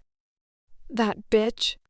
Apparently, someone heard us when they were passing through the study this morning, and the news has spread through the pack. The matter has become a scandal. Noah's nervous voice sounded. Ask all the members to gather in the meeting ground. I'll explain it to them, I told him, and closed the mind link. Please take care of her. I didn't forget to ask the doctor to take care of Sofia before going to the meeting ground. When I arrived at the meeting ground and stepped onto the podium, I could practically sense the high tension amongst the pack members. I could even hear their murmurs. I can't believe that Charlotte was so prepared. She must know that Sofia would do something to her. But are you sure that the recording is not fake? Have you heard what they said? The recording clearly showed that it was Sofia who jumped off the cliff by herself, and she pulled Charlotte along to frame her. But why would Sofia do that? Everyone knows that Alpha Hayden prefers her to Charlotte. But if it's true, then Sofia is the vicious one. She even didn't think of the baby in her belly. Sofia must be jealous of Charlotte and wants to be Luna of the Red Claw Pack again. Why must she be jealous? Alpha Hayden doesn't love Charlotte. And many more words came out of their mouths. This was worse than I had imagined. This scandal could taint the Red Claw Pack's reputation. Everyone, listen up. I spoke in my alpha tone, and they all went silent. Even though the meeting ground was very vast, my voice could be heard by all members, even those who were at the far back, as werewolves had good hearings. This matter is not what it seemed to be, and I don't want to hear anyone talking about it anymore. I swept my gaze through the crowd to show them how serious I was. This was all I could do at the moment to calm the controversy. They wouldn't dare to go against my command. As expected, no one dared to say another word after I said those words. I left the podium to go to my study with Noah and a few subordinates to devise a plan so the scandal wouldn't spread. But to my annoyance, one of my subordinates told me that many werewolves from other packs had already known about the incident. Fuck. This was getting out of hand. There was no way for me to silence members from other packs. Suddenly, the study door was opened with a loud bang, more like being kicked open, and my dad, Alpha Marcus, appeared with a furious expression. Even though he was no longer the alpha of the Red Claw Pack, his alpha aura was still strong enough to make everyone look down and bared their necks to him in submission. Hayden! Look at what your women Sofia and Charlotte had done. This is humiliating to the Red Claw Pack. I suggest you deal with this immediately, he roared, and even I was affected by his alpha aura. I wanted to tell him that Sofia wasn't my woman and Charlotte had broken our matebond. But I knew this was not the time to bring it up. Don't worry, Dad. I'm trying to find a way to calm the situation down, I told him calmly, despite being angry and annoyed about the scandal myself. You better do that, Dad snorted and left furiously. Bring Charlotte here, I commanded my subordinates. Alpha, she had left the pack yesterday after she gave me the recording. And she said she wouldn't be coming back, Noah told me. What the fuck? She must have known the recording would cause a scandal to the Red Claw Pack, and she dared to escape? Find her and bring her to me no matter what, I commanded my subordinates. She was the one who caused this, and she should be the one who deal with this fucking issue. Hayden's POV. The pack's higher-ups, me, Noah, my gamma, and subordinates had all become restless as the scandal continued to spread and even worsen to the point it couldn't be contained anymore. Have you guys found Charlotte yet? I mind-linked Noah and all my subordinates. It had been a few days, and yet there still was no news about her whereabouts. I'm sorry, Alpha.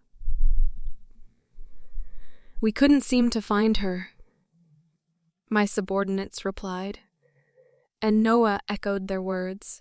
You are all trash. How could you not find a woman like her? I was angry.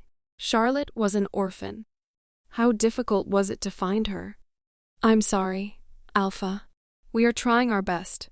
They mind-linked me, but I ignored them and closed off our mind links. Why was it so challenging to find her? Did she already join another pack and seek protection from her new alpha? That thought made me growl low. I didn't like the thought of her belonging to some other pack. But she was practically a rogue now with no pack backing her if she hadn't joined any pack yet. A rogue. Shit. Did something terrible happen to her? Was she killed? Packs were intolerable towards rogues. Did she get captured, enslaved, or, worse, killed? My rage toward her turned into worry. No, with her stubborn and cunning personality, she couldn't be captured easily. Even my subordinates, one of the best at tracking werewolves, couldn't find her. She must be deliberately hiding from us. Did she hate me so much now that we were not mates? Did she hate me for misunderstanding her? It couldn't be. She was the one who provoked Sofia to do all those things. And now the doctor told me that Sofia couldn't conceive anymore. Sofia is the one who is lying. You've heard the recording. It was all Sofia's doing. You fell for her being weak-act. You are so blind, Hayden. Rhett growled at me. He was still protective of Charlotte even though we were not mates anymore. Ignoring him, I sat in my study in a daze. Why did I feel a stabbing pain in my heart when I thought that she hated me so much right now and didn't want to see me? Why did I worry, thinking something terrible might have happened to her? Now you regret it. You should have thought about it before you humiliated her and spewed nonsense of untying the matebond, Rhett mocked me. His words cleared my mind, and I snorted. Humiliated her? She deserved it. Even as the Luna of the pack, she should still take responsibility for her actions. I was already being nice enough by giving her a choice, but she was so stubborn and preferred to break the matebond. Giving her a choice? Did you even listen to yourself, Hayden? Asking her to kneel, apologize, divorce, and sever the matebond is not a choice. You were practically forcing her to kneel and apologize. Rhett growled. I was so fucking tired of arguing about the same fucking topics with Rhett. Stop defending her. She's not our mate anymore. I yelled and pushed him to the back of my mind, not wanting him to irk me even further. Thinking that I was worried about Charlotte and feeling a stabbing pain in my heart because we couldn't find her a moment ago made me feel embarrassed, ashamed, and ridiculous. Why should I worry about her when she obviously didn't want anything to do with me anymore? I snorted. My eyes fell on our wedding picture once again. I looked around and saw many things in my study that were given by Charlotte. There was a pen holder, tiny figurines of whatever characters they were called, a painting, a board filled with many post-it notes containing reminders and sweet words of her feelings for me, and a small potted plant. I sneered, stood up, picked up the pen holder, tiny figurines, and potted plant, and threw them into the trash can. I also picked up the painting, tore it, and threw it into the trash can. I did the same to all the post-it notes, tearing them and throwing them into the trash can. I didn't need anything reminding me of someone who preferred not to be my mate anymore. My hand went to touch the framed wedding picture, but I hesitated to throw it away. Instead, I opened the bottommost drawer of my desk and stuffed it inside, under all documents. Out of sight, out of mind, I thought to myself. Just as I closed the drawer, the study door opened, and my dad appeared. I stood up as a sign of respect. Dad, we still haven't found Charlotte, but I promise we are doing our best to locate her and bring her here to deal with the scandal. I quickly explained and promised him. He waved his hand and sat down. I'm not here for that. I was surprised. I thought he would fly into a rage and scold me for being incompetent in finding an orphan girl. I sat back down in my seat and asked him, Then why are you here, Dad? There has been a rumor circling amongst the werewolves community that a nearby pack would be hosting a banquet in the near future, he said. A nearby pack? Which pack? I asked. The Mooncrest Pack, he replied. The Mooncrest Pack? The Mooncrest Pack was the second largest and second most powerful pack on this continent. Their numbers are more significant than us by a lot, and all their warriors were highly trained. Even though my pack, the Red Claw Pack, was the third largest and the third most powerful, our strength and numbers were nothing compared to theirs. Is there a reason why they would hold a banquet? I had been busy dealing with the scandal and searching for Charlotte. The news of this banquet had somewhat escaped me. They are going to announce their heir, Dad said as he handed me an invitation. I frowned, but not because the Mooncrest pack was hosting a ball to announce their heir, but because I knew the alpha of the Mooncrest pack only had a son, but he was working in the Alpha King's palace. Did he finally return home to take his rightful place as the next alpha of the Mooncrest pack? No, not Ethan Adler, Dad said, as if he could read my mind. Not Ethan? Now I was confused. Alpha Ulrich has a daughter, and he's going to name her as the next alpha of the Mooncrest pack, Dad explained. Now I was surprised. An heiress? There were not many heiresses. Heck, there was never any heiress in the history of werewolves. This heiress would be the first. Now that I think about it, I heard a rumor of a powerful female alpha in line 3 years ago. She was supposed to take the position of the alpha, but she declined and disappeared for reasons unknown. I guessed now she was back and ready to take her rightful place in the Mooncrest pack. Dad placed a red envelope on the desk and slid it toward me. It is not a rumor, as we've received an invitation. I want you to take your sister and go to the banquet as the representatives of the Red Claw Pack, Dad said. As the current alpha of the Red Claw Pack, it was customary for me to go to these kinds of events as the representative of the pack, so I agreed readily to my dad's demand. Dad then left my study once he was sure I would attend the banquet. I picked up the red envelope and took off the invitation inside. It was of dark red color with gold letterings, a bold choice of color for invitations. Now I wondered what kind of heiress the Mooncrest pack had. I couldn't wait to see the legendary powerful she-wolf, who deserved to be the heiress of the second most powerful pack on this continent. Charlotte's POV. 5 days later. I tugged at the skirt of my gown.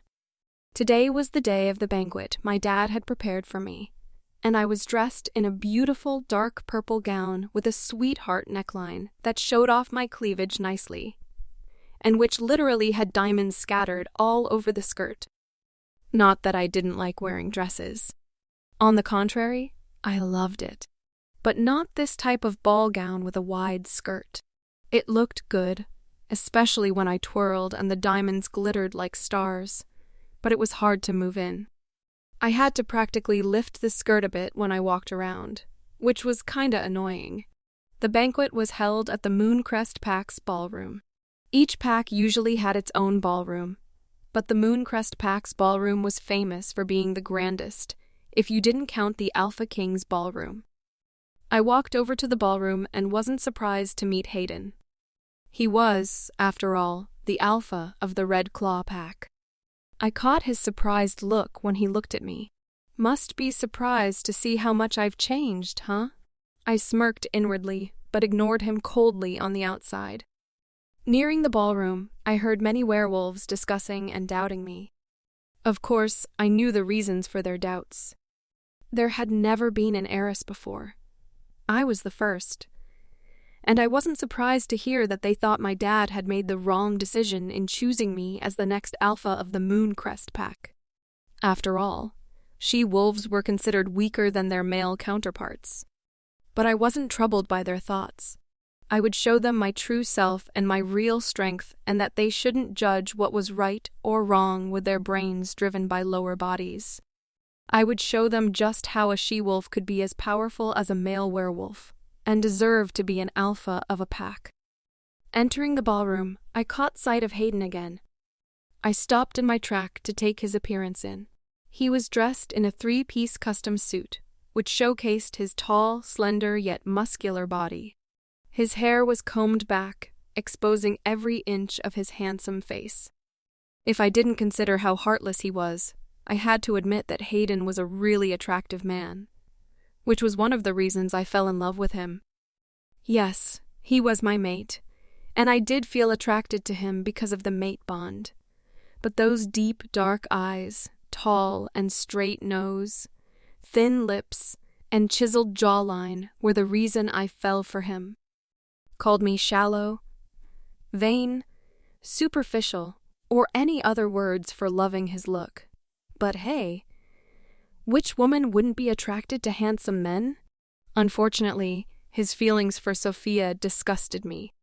He was unfair and would always believe a pretentious bitch like Sofia rather than his own mate, and that was downright repulsive. Luckily, I had divorced, broken our mate bonds, and freed myself from his revolting unfairness. Maybe because I was observing him for too long, or my gaze was too intense, he seemed to feel it. He turned to look at me, and our gazes met, but he quickly looked away. I felt a stabbing pain in my heart, and my mood shifted when I realized how much he hated me to the point that he didn't want to see me. I thought I had gotten over him, especially now that there was no mate bond between us. But I guessed my thought was wrong. He, somehow, could still influence my mood strongly. This made me feel uncomfortable. Charlotte. Suddenly I heard a female's voice shouting my name. I turned around to see who had the cheek to shout out my name, and sneered when I saw Mila approaching me with a disgusted expression. "Mila Fallon," I said her name with a sneer. "What are you doing here?" "What am I doing here?" How dare you ask me that question? The question should be, why are you doing here? She then looked me up and down, and seeing my beautiful gown, she started ridiculing me. "You are able to come here because you slept with someone, right? After unmating with my brother, you actually become a sugar baby. You are such a slut." I kept quiet and looked at her as if she was a clown. "I know you are here to get my brother back, aren't you? You should stop dreaming and being delusional. A lowly orphan like you is not worthy of my brother." Her voice was loud enough to be heard by all the werewolves present. "Oh, yeah? Then what kind of she-wolf is worthy of your brother?" I sneered. "If I, an alpha of the second most powerful pack, was not worthy of Hayden, then who was worthy in her eyes?" "Of course, the star of the party," she said as she looked at me with contempt. "The star of the party?" I raised an eyebrow at her. "The legendary and powerful female alpha." She lifted her chin slightly and said smugly. I couldn't help myself from laughing out loud. If only she knew. "Mila, what are you doing?" Suddenly, Hayden appeared out of nowhere. "Brother, look at this slut. She purposely came here to get you back. She must have slept with someone to get that gown and an invitation," Mila told Hayden. "Stop it, Mila. This is not a place for you to make a scene. We are the representatives of the Red Claw Pack." "Know your place," Hayden hissed at his sister. "But brother, this slut is being delusion." Before Mila could complete her sentence, I raised my hand and gave her a hard slap on her cheek. I felt satisfied when I saw Mila's cheek swell with my palm prints clearly shown on it. "You should listen to your brother and know your place," I sneered. "You, how dare you?" Mila raised her hand to slap me back, but I easily caught her wrist, stopping her. "Since you are so hell-bent on causing trouble, you should be taught a lesson." "And I'm delighted to be the one teaching you," I sneered. My hand that was grabbing Mila's hand was suddenly held by another, and I was dragged away to a corner before I could even struggle. "You really are a slut, huh, Charlotte? Is that why we couldn't find you for so many days? Because you found someone and spread your legs to him for money?" Hayden said sarcastically with a furious expression. I pushed him away with all my might, and he staggered back a few steps, caught in surprise by my strength. "Hayden, let me remind you this.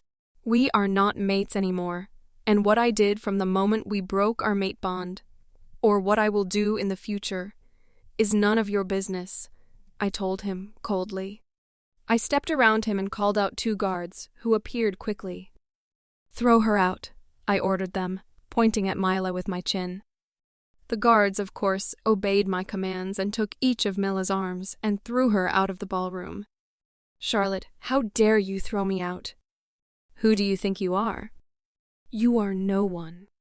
"Do you think your sugar daddy will save you once I call out the alpha and tell her about your behavior?" Mila kept shouting at me, even though she was already thrown out of the ballroom. "Guards, call out the alpha." I have to tell her about this slut and how impolite she is toward the guests. Mila tried to order my guards.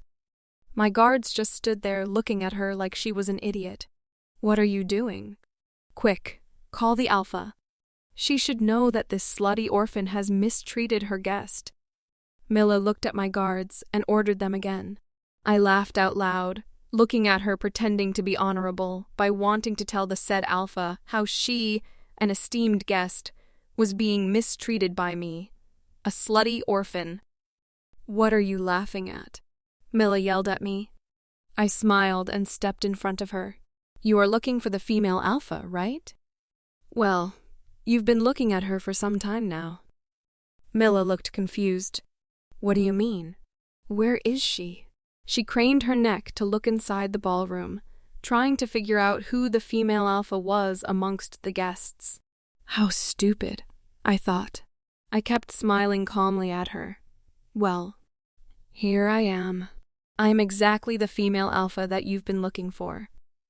Charlotte's POV. Hearing I was the female alpha that Mila had been yelling at the guards to call, Hayden and Mila's expressions turned into one of shock, and it made me delighted. Mila was the first to get out of her shocked state and started to argue again, but my guards were efficient. They pulled her off and threw her away from the ballroom's main entrance. Hayden came to his mind when he saw Mila being thrown out. He grabbed my hand and asked in disbelief, You are the heiress of the Mooncrest pack? I smirked at him. Never thought that a timid orphan she-wolf turns out to be the mysterious, powerful female alpha, have you? Why did you lie to me for the last 3 years? He nearly yelled at me. I was annoyed with his tone and question. It has nothing to do with you, I hissed out. Nothing to do with me? NOTHINGTODOWITHME? We were mates, for fuck's sake. This time, he yelled at me, which angered me to no end. There were many guests present, and he dared to question me and make a scene. I tried shaking his hand off, but he was grabbing it too tightly, as if he didn't want to let me go until I gave him a satisfactory answer. Hayden, you were right. We were mates. I emphasized the word. But remember what you told me when I asked you if you have ever loved me? I asked him coldly. He wanted to retort, but shut his mouth in the end. Even if I told you, would you have believed me? Even if I told you, would you have loved me and taken my side when Sofia framed me? Even if you knew, would it change anything? I continued asking him coldly. Of course, it would make a difference. He hissed.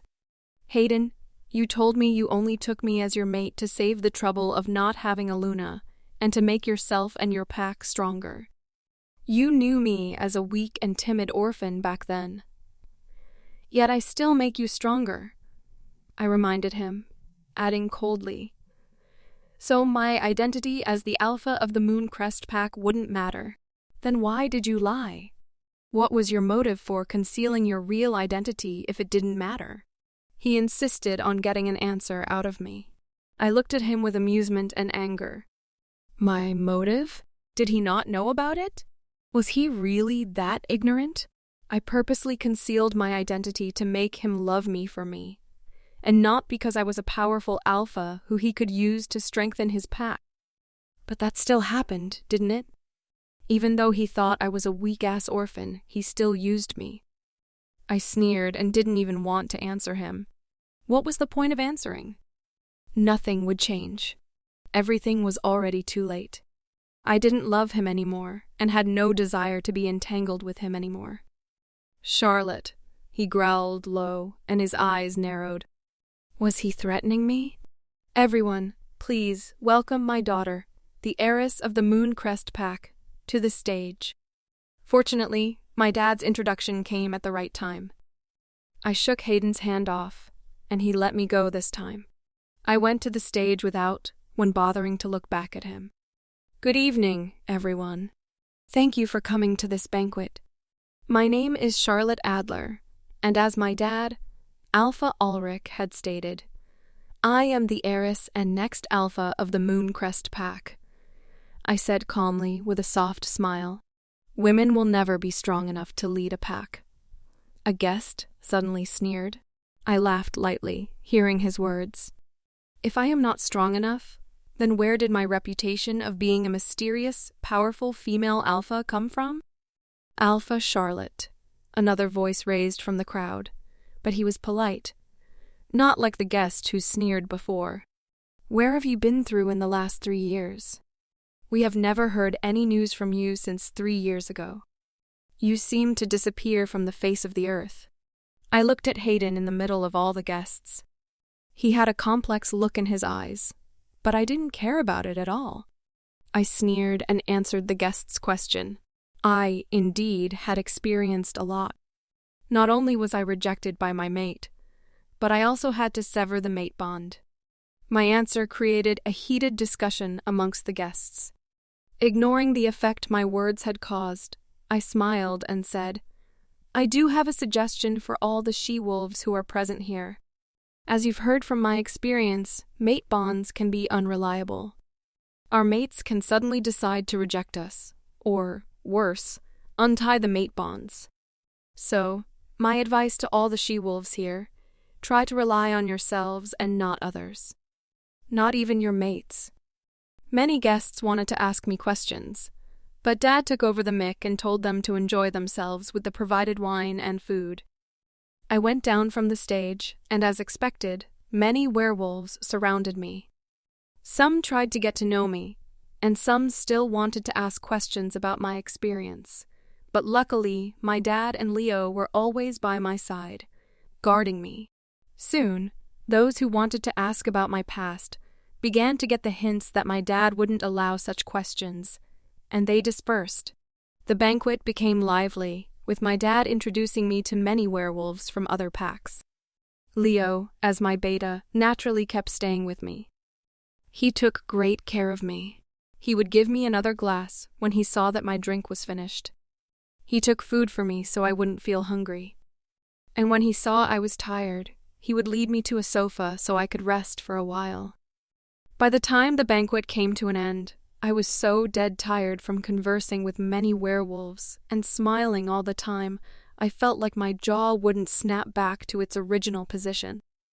Leo accompanied me back to the pack's main house.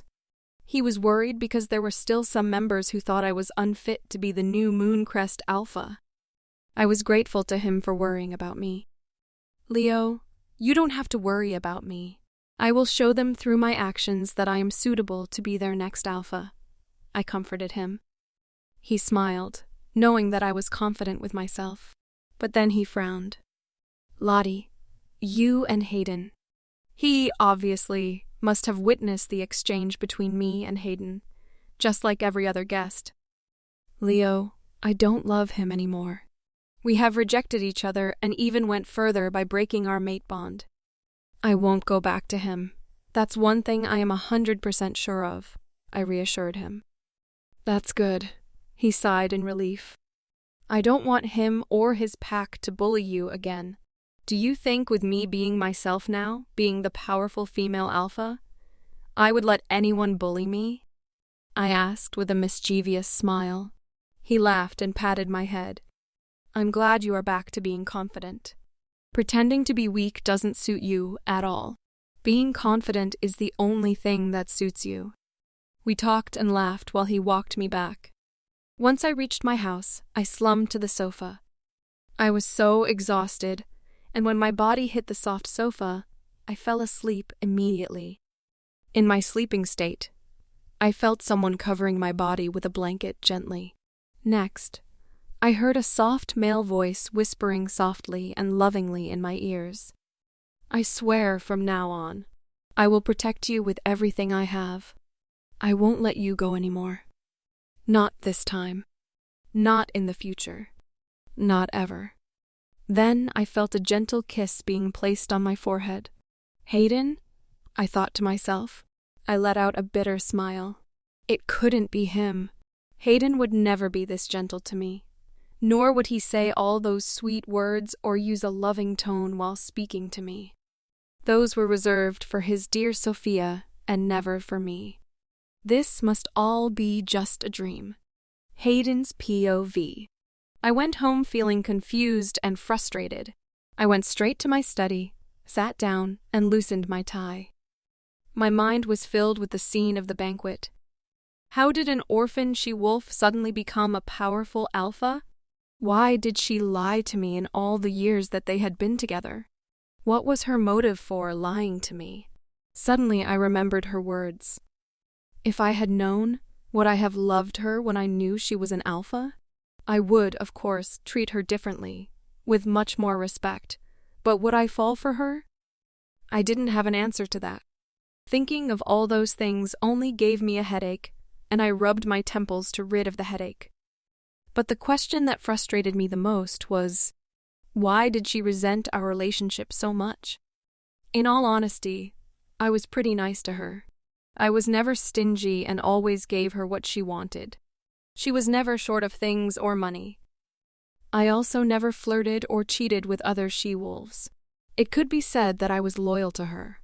I didn't even force her to give birth to my pups, unlike other alphas who forced their mates to bear their pups and give them heirs. Of course, I admitted that I didn't handle the matter properly when Sofia fell off the cliff and lost her baby, but I was angry with her. Wasn't it natural to be angry with someone as vicious as her? But then she was right. She was my Luna. I shouldn't have humiliated her and forced her to kneel and apologize. But was it enough for her to resent our relationship to that degree? The way her eyes were filled with disgust every time she saw me. I didn't think I deserved that cold attitude of hers. I see that you are still stupid, Rhett mocked me. Shut up.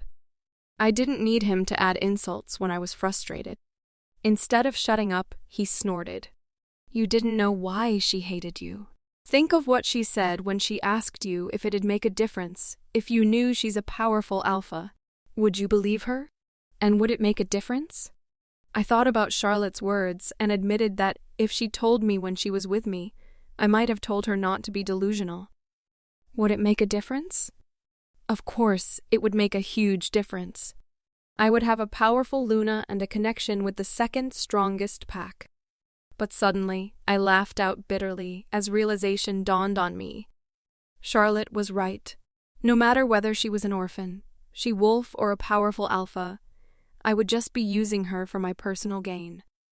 See how stupid you are? Rhett scowled at me. Shut up, I yelled at him again. I just wanted to remind you of how stupid you are. Not like I wanted to talk to you. I was afraid your stupidity would rub off on me. He snorted, and retreated to the back of my mind, blocking me from retorting to him. Hayden, my dad suddenly stormed to my study and began yelling at me. Why didn't you have the guts to fight against that weak she-wolf? You even let her throw your sister out of the banquet. Since when did the alpha of the Red Claw Pack become a coward? Dad, you shouldn't be too harsh on Charlotte. She never did anything wrong when she was here. Instead, we were the ones who bullied her because of her rogue status. For the first time in my life, I defended Charlotte. Did Milla tell you that Charlotte is actually the heiress of the Mooncrest Pack? She is, in fact, a powerful alpha, I added to make him less mad. But on the contrary, my dad's expression turned darker, and he became more furious. Then why did she conceal her identity? She must be a spy. She must have stolen some important information from our pack. Did you check if she took anything from our pack? I thought about it, but I was sure she didn't take anything. She must have released that recording purposely to affect the Red Claw Pack's reputation and made other packs doubt us because of the scandal. Did you know how many packs tried to stop working with us? She put a dent in our business. Dad was so furious he kept slandering Charlotte and wouldn't listen for any reason. You better keep her under control. Dad growled in a warning and left while banging the door behind him. Kept her under control? How the hell should I do that? She was not my mate anymore. And most importantly, she wasn't the same timid orphan girl she used to be. She even looked at me with disgust and didn't want to talk to me. I closed my eyes and took a deep breath to calm myself down. It was no use thinking of controlling Charlotte. It was an impossible task. Once I was calm, I began thinking about my dad's words about Charlotte being a spy.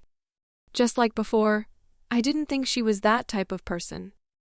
Heck, she even crossed out the compensation I wanted to give her on the divorce settlement. If she really wanted something, she wouldn't leave with nothing. And the Red Claw Pack was still as strong as ever. Nothing terrible had happened except for the scandal resulting from the recording being known by many werewolves. As for the recording, I thought she just wanted everyone to know the truth about what happened that day, although Sofia said that the recording was not completed. But it made me wonder again. Why did she leave with nothing? Was it because she loved me? But if she did truly love me, how could she change so fast? How could she let me go easily? Could her love for me disappear in an instant? Thinking about it, I subconsciously rubbed my hand over my heart. I didn't know why, but that thought pained me, and it felt so damn uncomfortable. As I was still feeling the pain in my heart, suddenly, I received a mind link from one of my friends, Max. Max had been spending time outside the continent since 2 years ago and had just returned, and we hadn't had time to catch up yet. Hayden, I heard that you are now unmated. Is it true? And it wasn't just a normal rejection, but breaking the mate bond? And she was the one who wanted it? He asked with a cheerful voice. Hearing his words and tone annoyed me even more, and the pain in my heart intensified. And I heard she's actually the mysterious, powerful female alpha from the Mooncrest pack?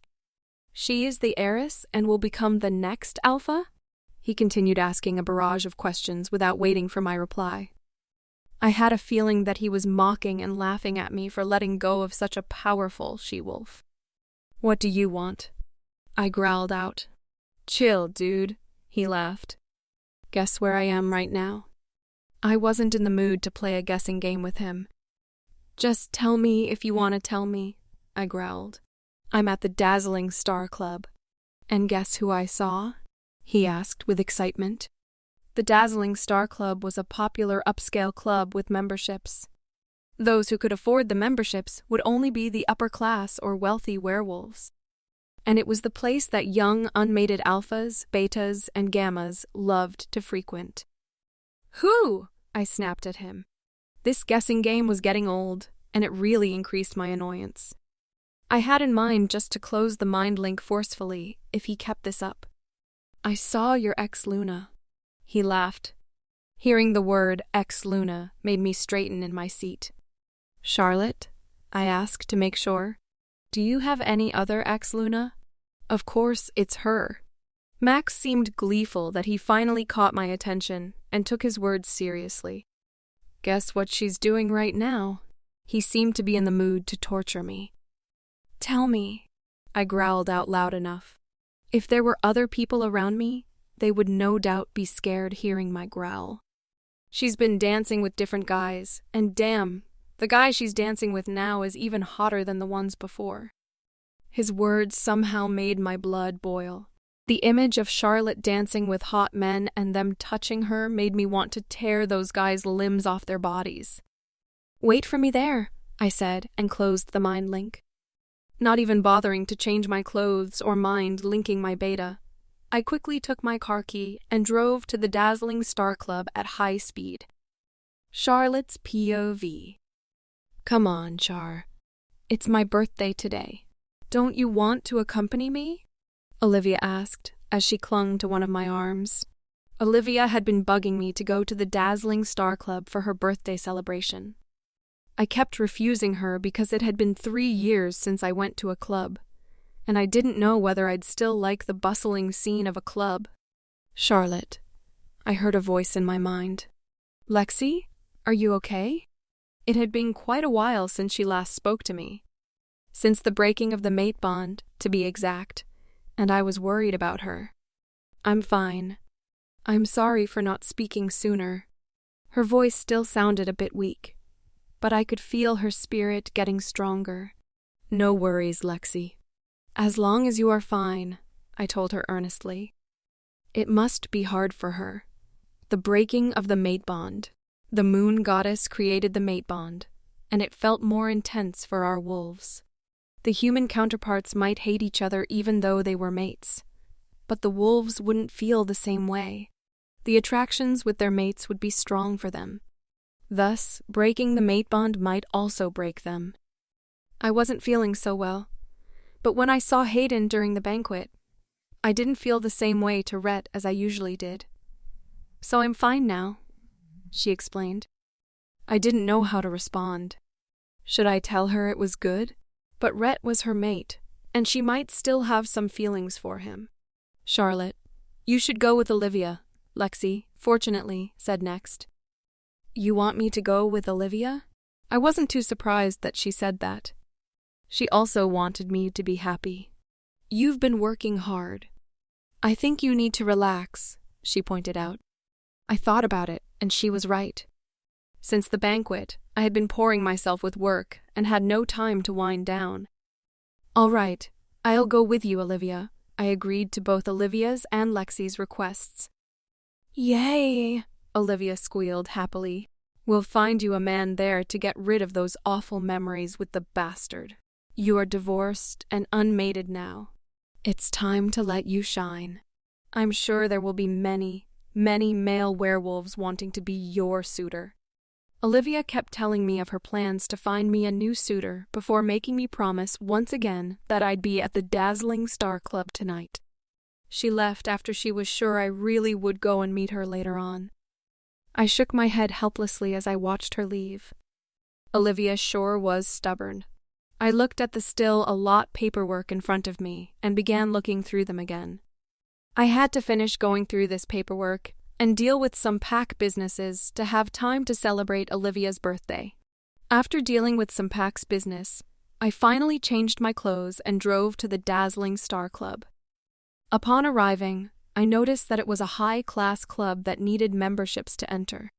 I quickly registered for the expensive membership and entered the club. Although the club needed memberships, I was surprised to see it was pretty packed. I noticed lots of alphas, betas, and gammas from various packs. I quickly went to the area where Olivia had texted me. When I was nearing her table, I saw that she wasn't alone, and my eyes settled on a hot and handsome man wearing a white shirt with a few buttons left unfastened, showing a peek of his bronze chest, the sleeves rolled up to the elbow, and black pants for the bottom. His black hair was not gelled. Some strands fell in front of his gorgeous green eyes. Nate? I asked in disbelief. Was he the same Nathaniel Gardner, our childhood friend, who 3 years ago was a bookworm studying to be a doctor?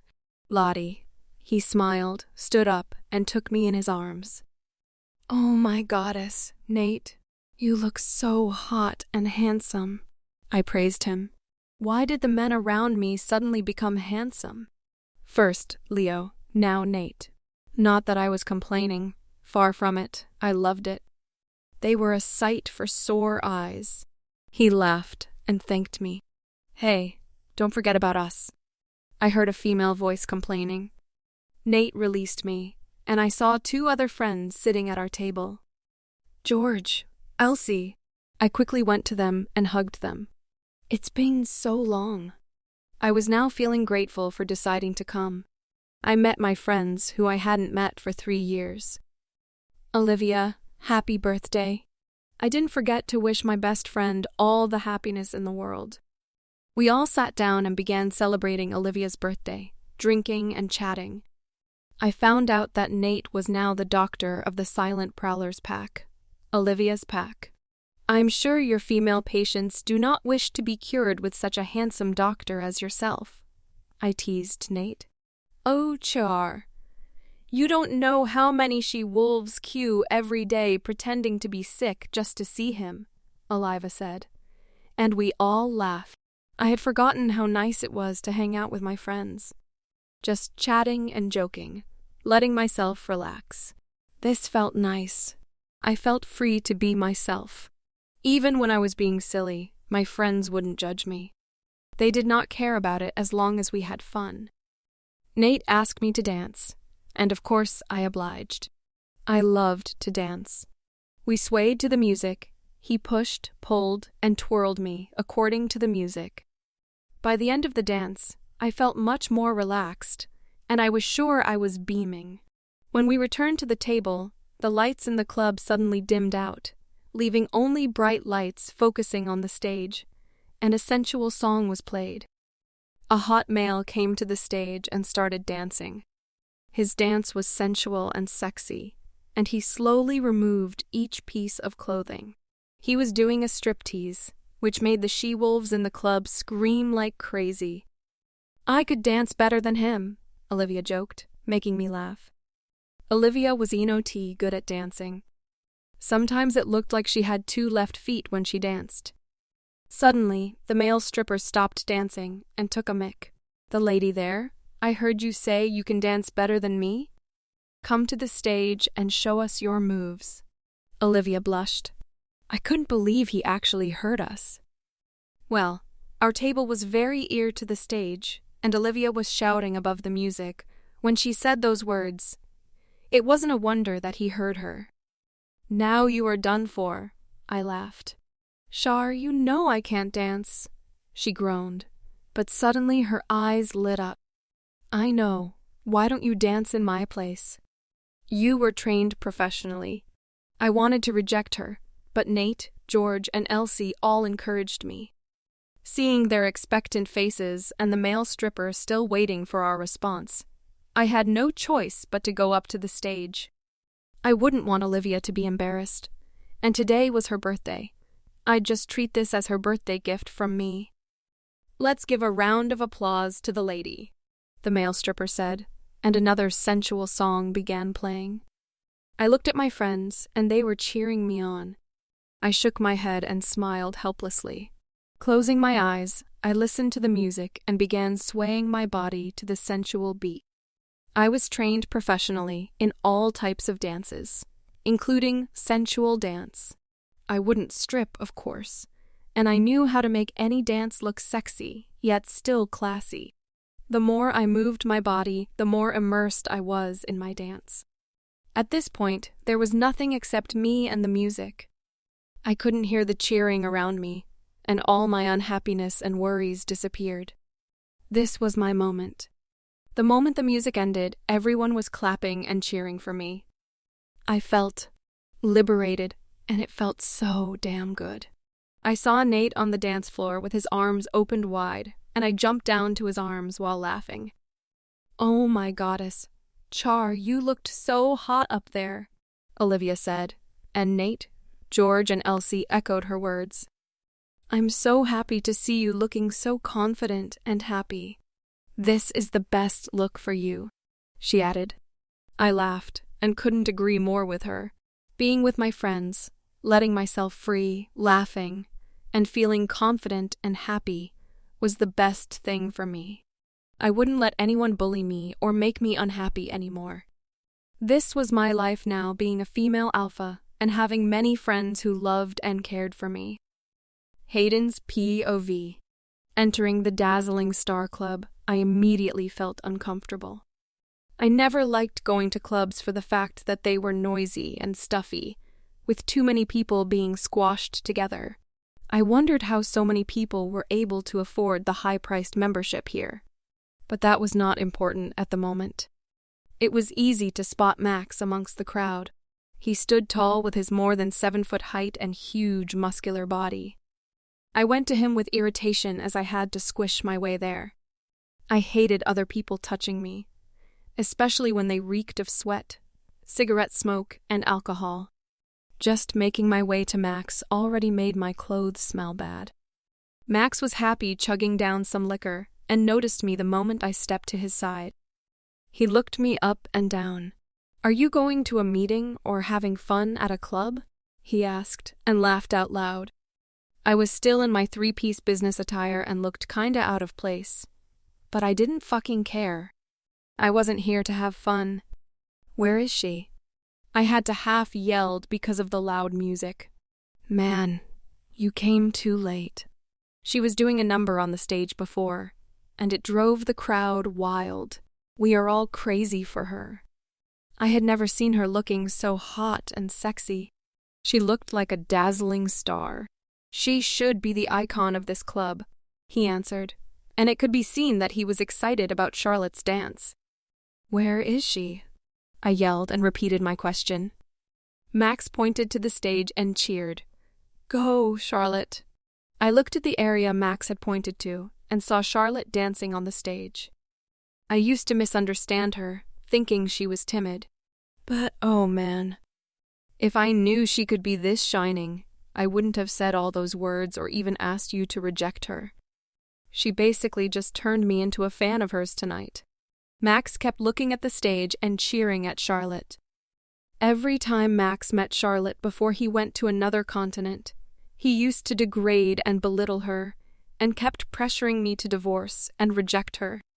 He wasn't the only one, though. Each of my friends had the same thought. Heck, even my sis, dad, and pack members thought the same way as Max. I kept my gaze on my ex Luna. Max was right. She looked hot and sexy, like a dazzling star. The way her hips swayed, the way her body rolled, the way her hands caressed her body and her slender and fair neck, which used to bear my mark but was now non-existent, because we didn't share a mate bond anymore. She was teasing the crowd with each movement without even showing any skins other. Then her arms and legs. Her every move screamed seduction. Even her gaze and smile were enticing. Never had I seen her looking so confident. She looked hella attractive on the stage. I heard everyone in the club cheering for her. Some even howled in excitement. And I could tell many male werewolves were looking at her with lustful gazes. I tried to keep my face expressionless. Charlotte did indeed look amazing, but somehow it angered me. Why did she allow everyone to see this side of hers while she never showed it to me? Furthermore, there were many unmated male werewolves. Was she trying to get their attention? She got what she wished for. All the unmated alphas, betas, and gammas couldn't keep their eyes off her. And this thought made me jealous. Even Rhett was howling with restlessness and jealousy, even though Charlotte wasn't our mate anymore. At this point, I seriously thought of gouging all the eyes of those unmated alphas, betas, and gammas, who dared to look at her being so damn sexy, alluring, and attractive. I had to grit my teeth and clench my hands tightly until my knuckles turned white to stop myself from doing what I wanted to do. Hayden, I love you. Only you and no one else. Suddenly I remembered the words she used to say to me. Love? I snorted. If she really loved me, she would tell me her real identity and not pretend to be a weak and timid orphan. Now I was sure she had never been in love with me, but was just toying with me. Perhaps she was bored and thought it would be fun to find an alpha and marry him while hiding her real identity. And I just had to have the most rotten luck to be found by her. And my luck couldn't get any worse when I turned out to be her mate too, which turned me into her plaything. She must be beyond thrilled when she first saw me, as I was the perfect prey for her. I had to applaud her for successfully playing the role of a timid, shy, and meek orphan for the 3 years we were together. Goddess knew how happy she must feel to be able to fool me and my pack. Was it her kink? To pretend to be weak? How ridiculous for me to believe in her act and so-called love and affection for 3 whole fucking years. She must be laughing at me secretly behind my back since I willingly fell into her trap. And what happened after 3 years? She used the reason of being framed by Sofia and forced by me to kneel and apologize to break the mate bond. She must have felt bored toying with me after so many years, and the incident with Sofia was the perfect excuse for her to leave. Who knew how long she had been waiting for the time to dissolve the mate bond with me? Maybe 2 years into our marriage. Other than pretending to fall in love with me, she also needed to make sure that I got used to her love and affection, right? If not, there would be no point in her play. I had to say she was the master of toying with men.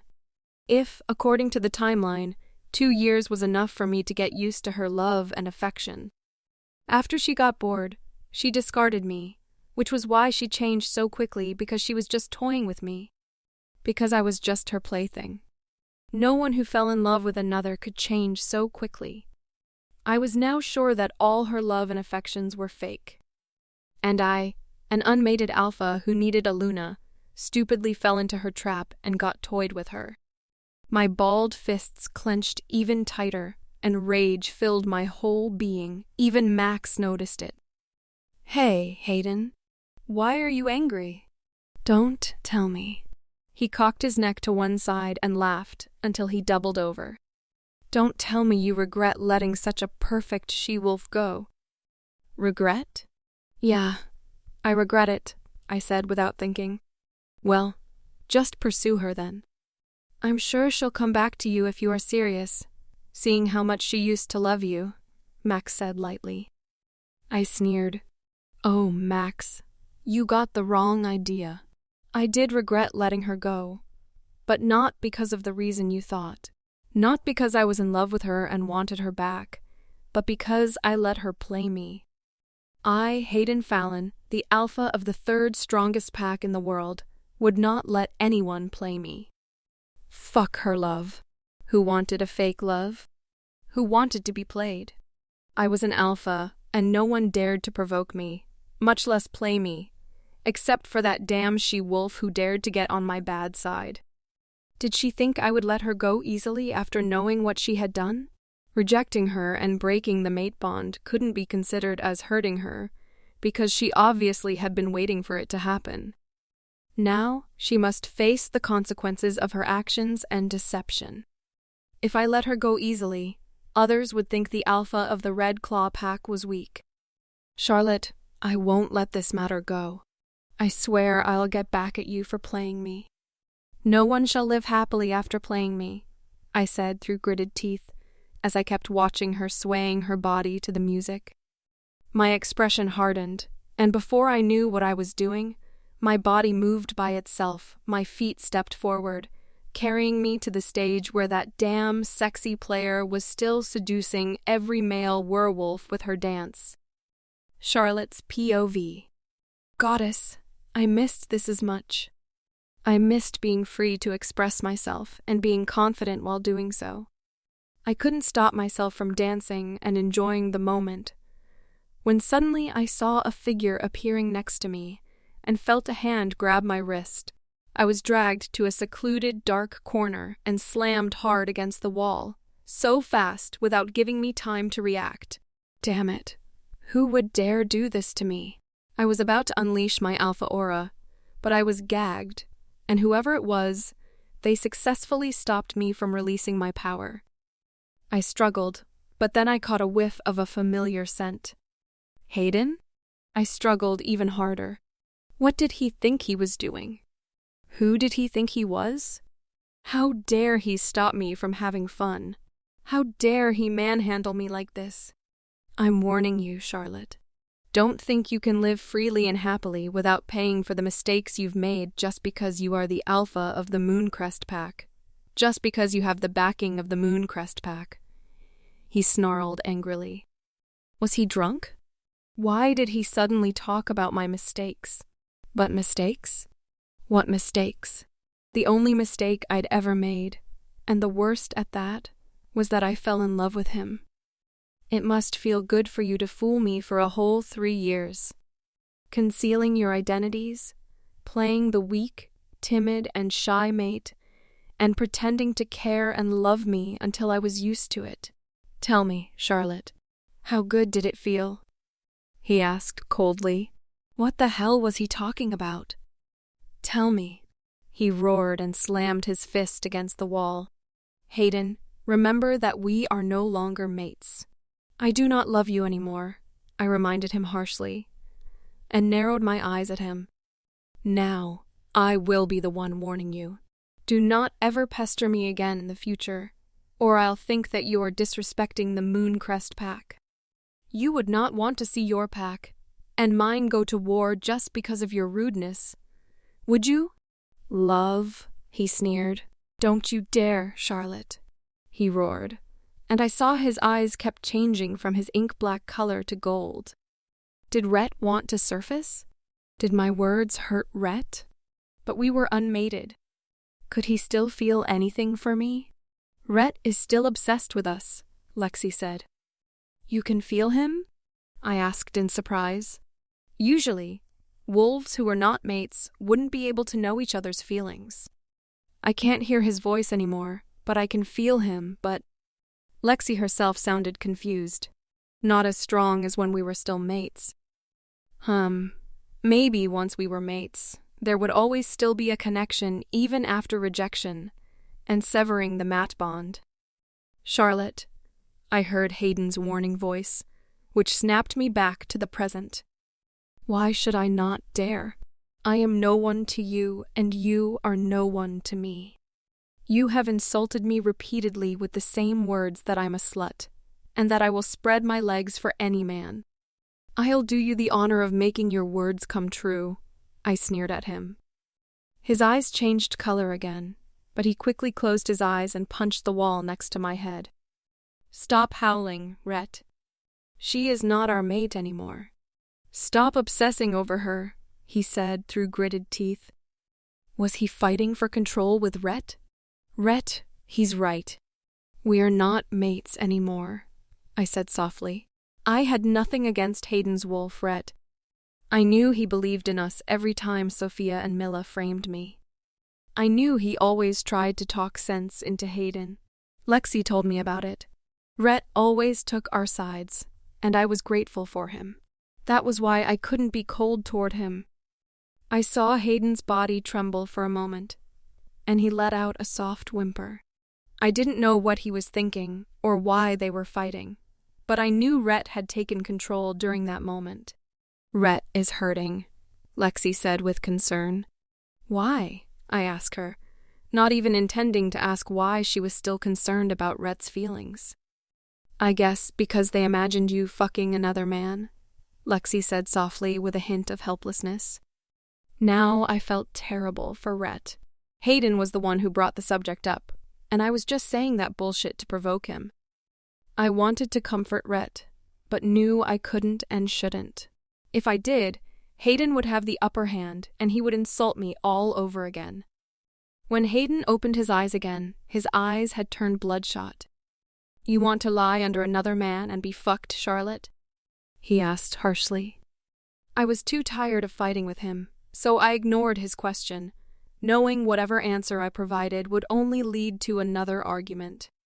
Is that it, Charlotte? He apparently wouldn't let the matter go as he looked at me with his bloodshot eyes.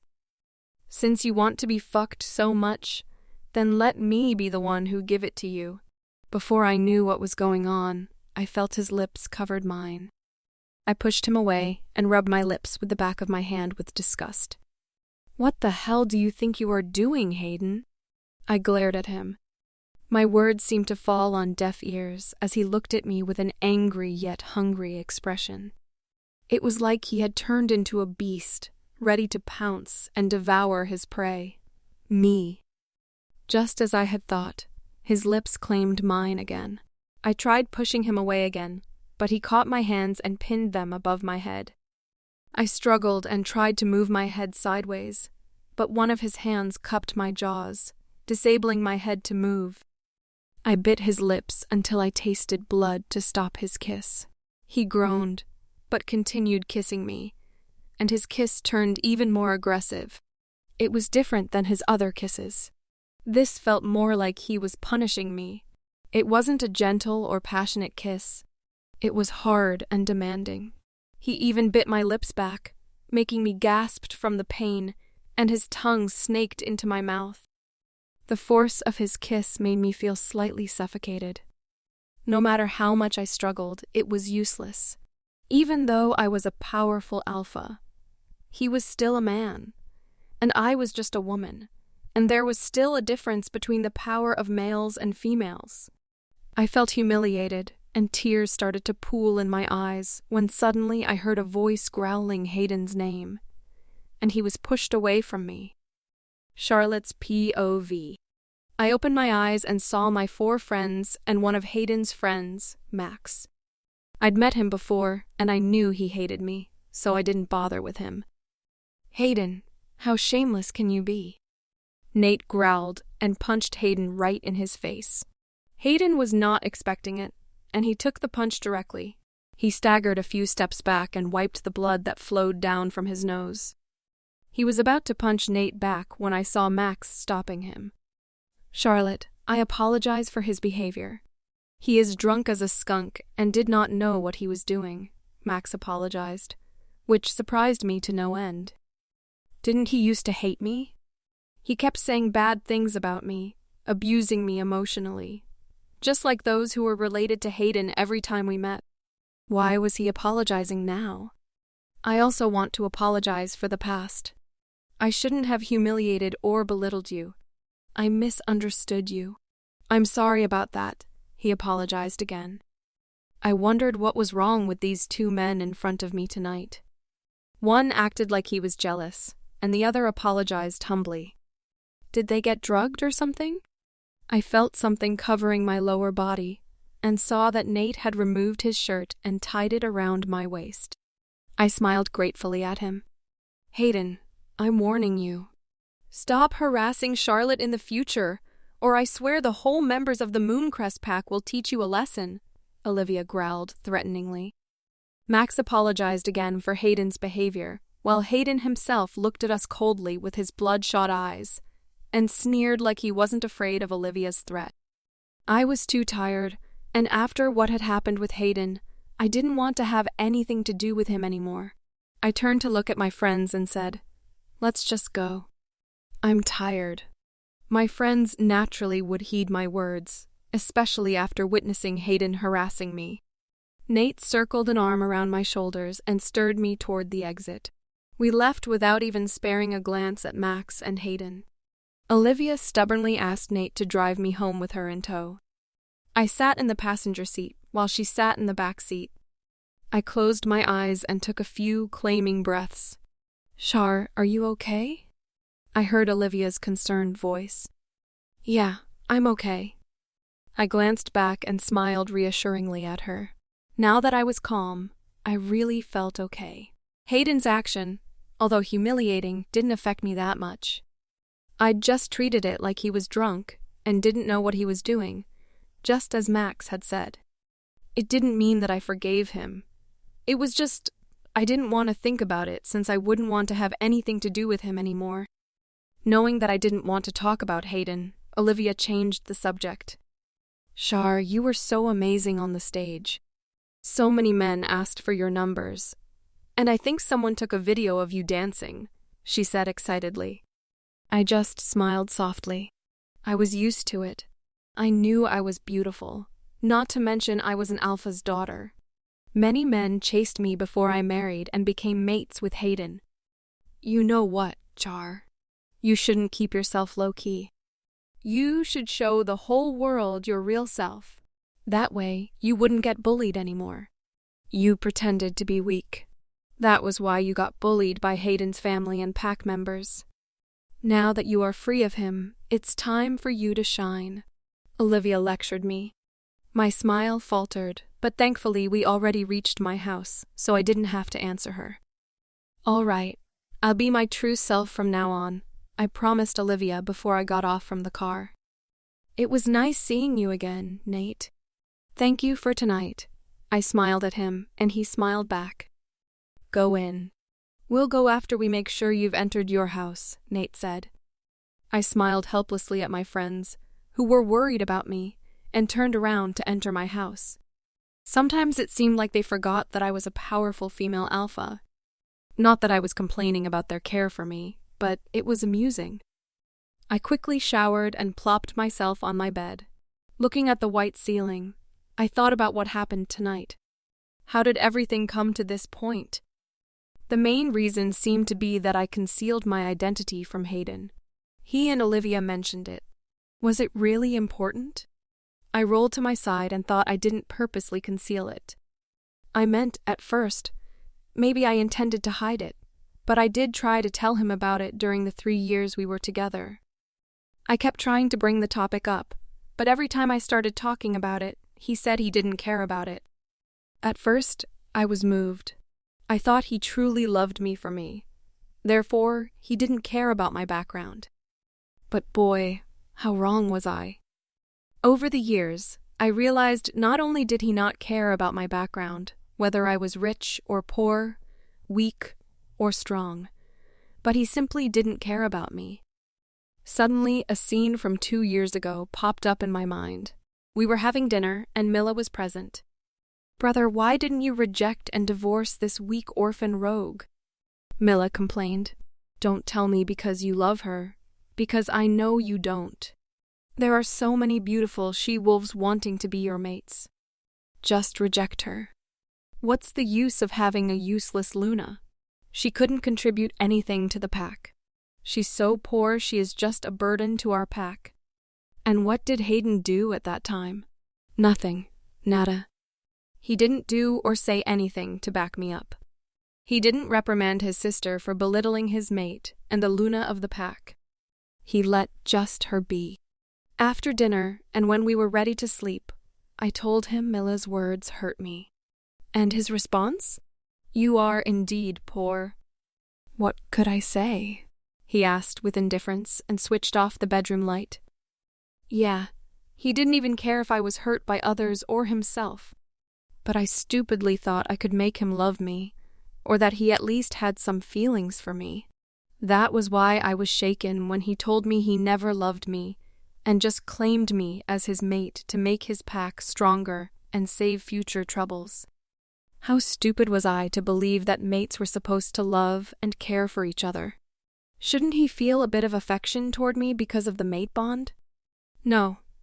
The only thing our matebond did to him was getting attracted to me physically, and the sex was always amazing. He sure knew what to do with his hands, fingers, mouth, tongue, and dick. Though I was sure it was Rhett's doing, and not because Hayden himself was attracted to me. Maybe it was my fault too. I never put on makeup or tried to look good in front of him. He must have thought I was ugly. So, I didn't understand why it bothered him so much that I concealed my identity. He didn't care about it when we were together. Why did he care about it now? Was it because of his ego? Was he afraid to be called a fool for letting a powerful female alpha go? But it was his own fault for not caring about it before. I let out a heavy sigh and closed my eyes. There was no point in thinking about it now. We were already unmated, and nothing could change that fact. Whether he was angry about me concealing my identity or not was not my problem anymore. We had nothing to do with each other anymore, and hopefully, he wouldn't harass or pester me in the future. If he knew what was good for him and his pack, he would stay away from me. If not, I let out another sigh. It didn't matter anymore. I didn't want to care about him anymore. All I wanted to do now was to do a great job at taking over and being the new alpha of the Mooncrest pack, and go back to being myself. I would only live for myself, my close friends, and my pack. Hayden, his family, mistress, and pack could go to hell for all I cared. Charlotte's POV. I stretched out my body and cracked my neck before leaning back against my swivel leather chair. Goddess. I didn't know taking over the pack would require so much time and effort. I mumbled to myself as I looked at the stacks of documents in front of it. There seemed to be no end to them. Ever since the incident in the club, I had been burying myself with work, partly because I needed to distract myself from thinking about it, and also because I needed to get myself used to the pack matters. I had to prepare all the pack business and all the cooperation with other packs. It was tiring, as sometimes it got too much, and I had to stay up late to finish all the tasks. I closed my eyes and intended to take a short rest when I heard the door opening, and Leo's voice reached my ears. "Tired?" he asked.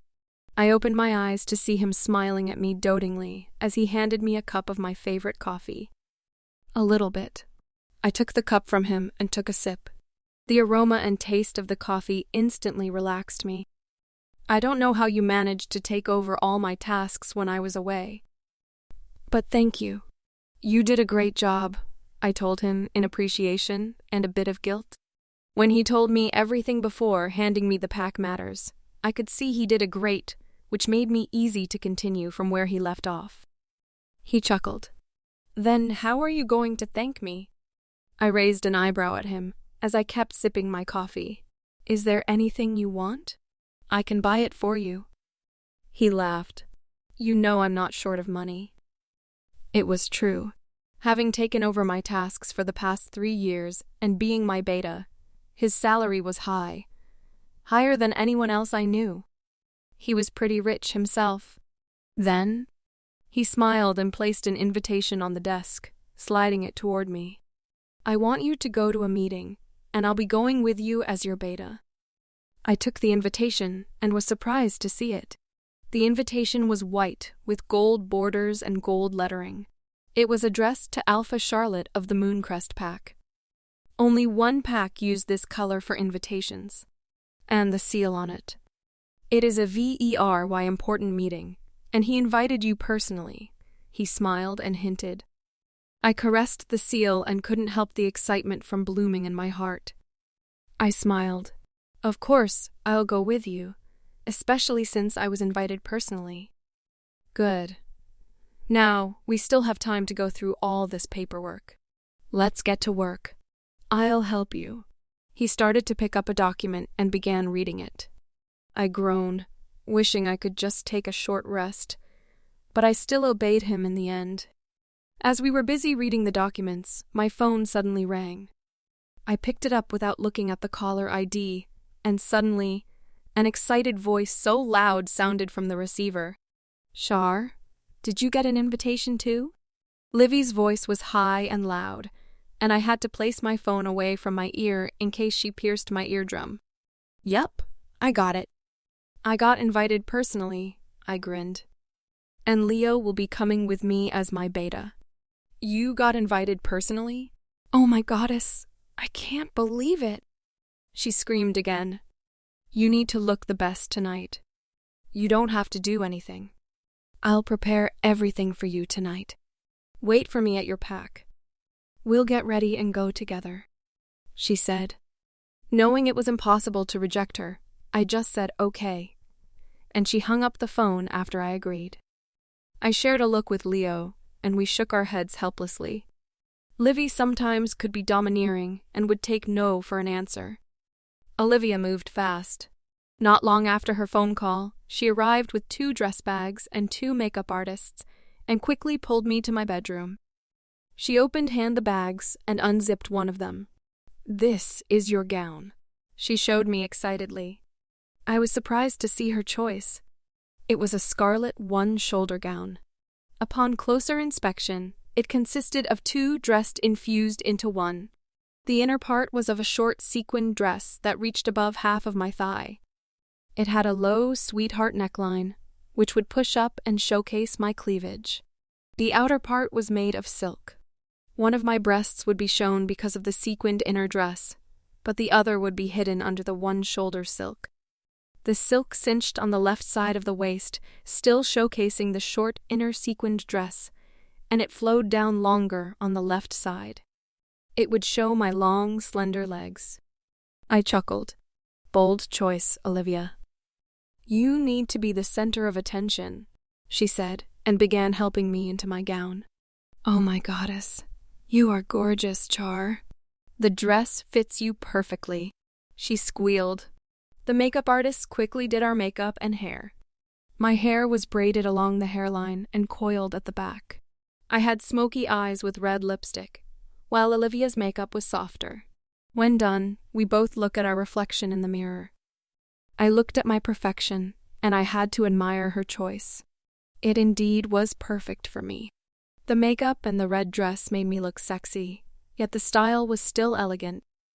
Olivia herself wore a sequined champagne mermaid dress, making her look elegant and sweet. The contrast in our appearance would no doubt turn heads when we arrived together. I took a pair of dangling red diamond earrings and a diamond bracelet. It set my whole appearance perfectly. When we finished getting ready, We went down only to see Leo had changed into a formal, tailored black three-piece suit that perfectly wrapped his lean, muscular body. His hair was styled back, making him look even more handsome. When he saw us, he froze and looked at me in a daze. "Goddess, Lottie, you look. Apparently, my appearance made him speechless, and I couldn't help but laugh. Sexy? Alluring? Amazing? Livy provided some words for him in a teasing tone. Gorgeous, he gushed with an adoring expression, which kinda made me blush. Well, you look not bad yourself. I winked at him to cover my blush. He chuckled.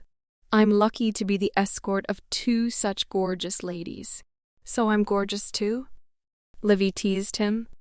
Of course. He grinned and offered each arm for us to take. We hooked our hands through his arms, and he opened the car doors for us before going to the driver's seat. When we reached our destination, Leo asked us to go in first as he needed to make some calls.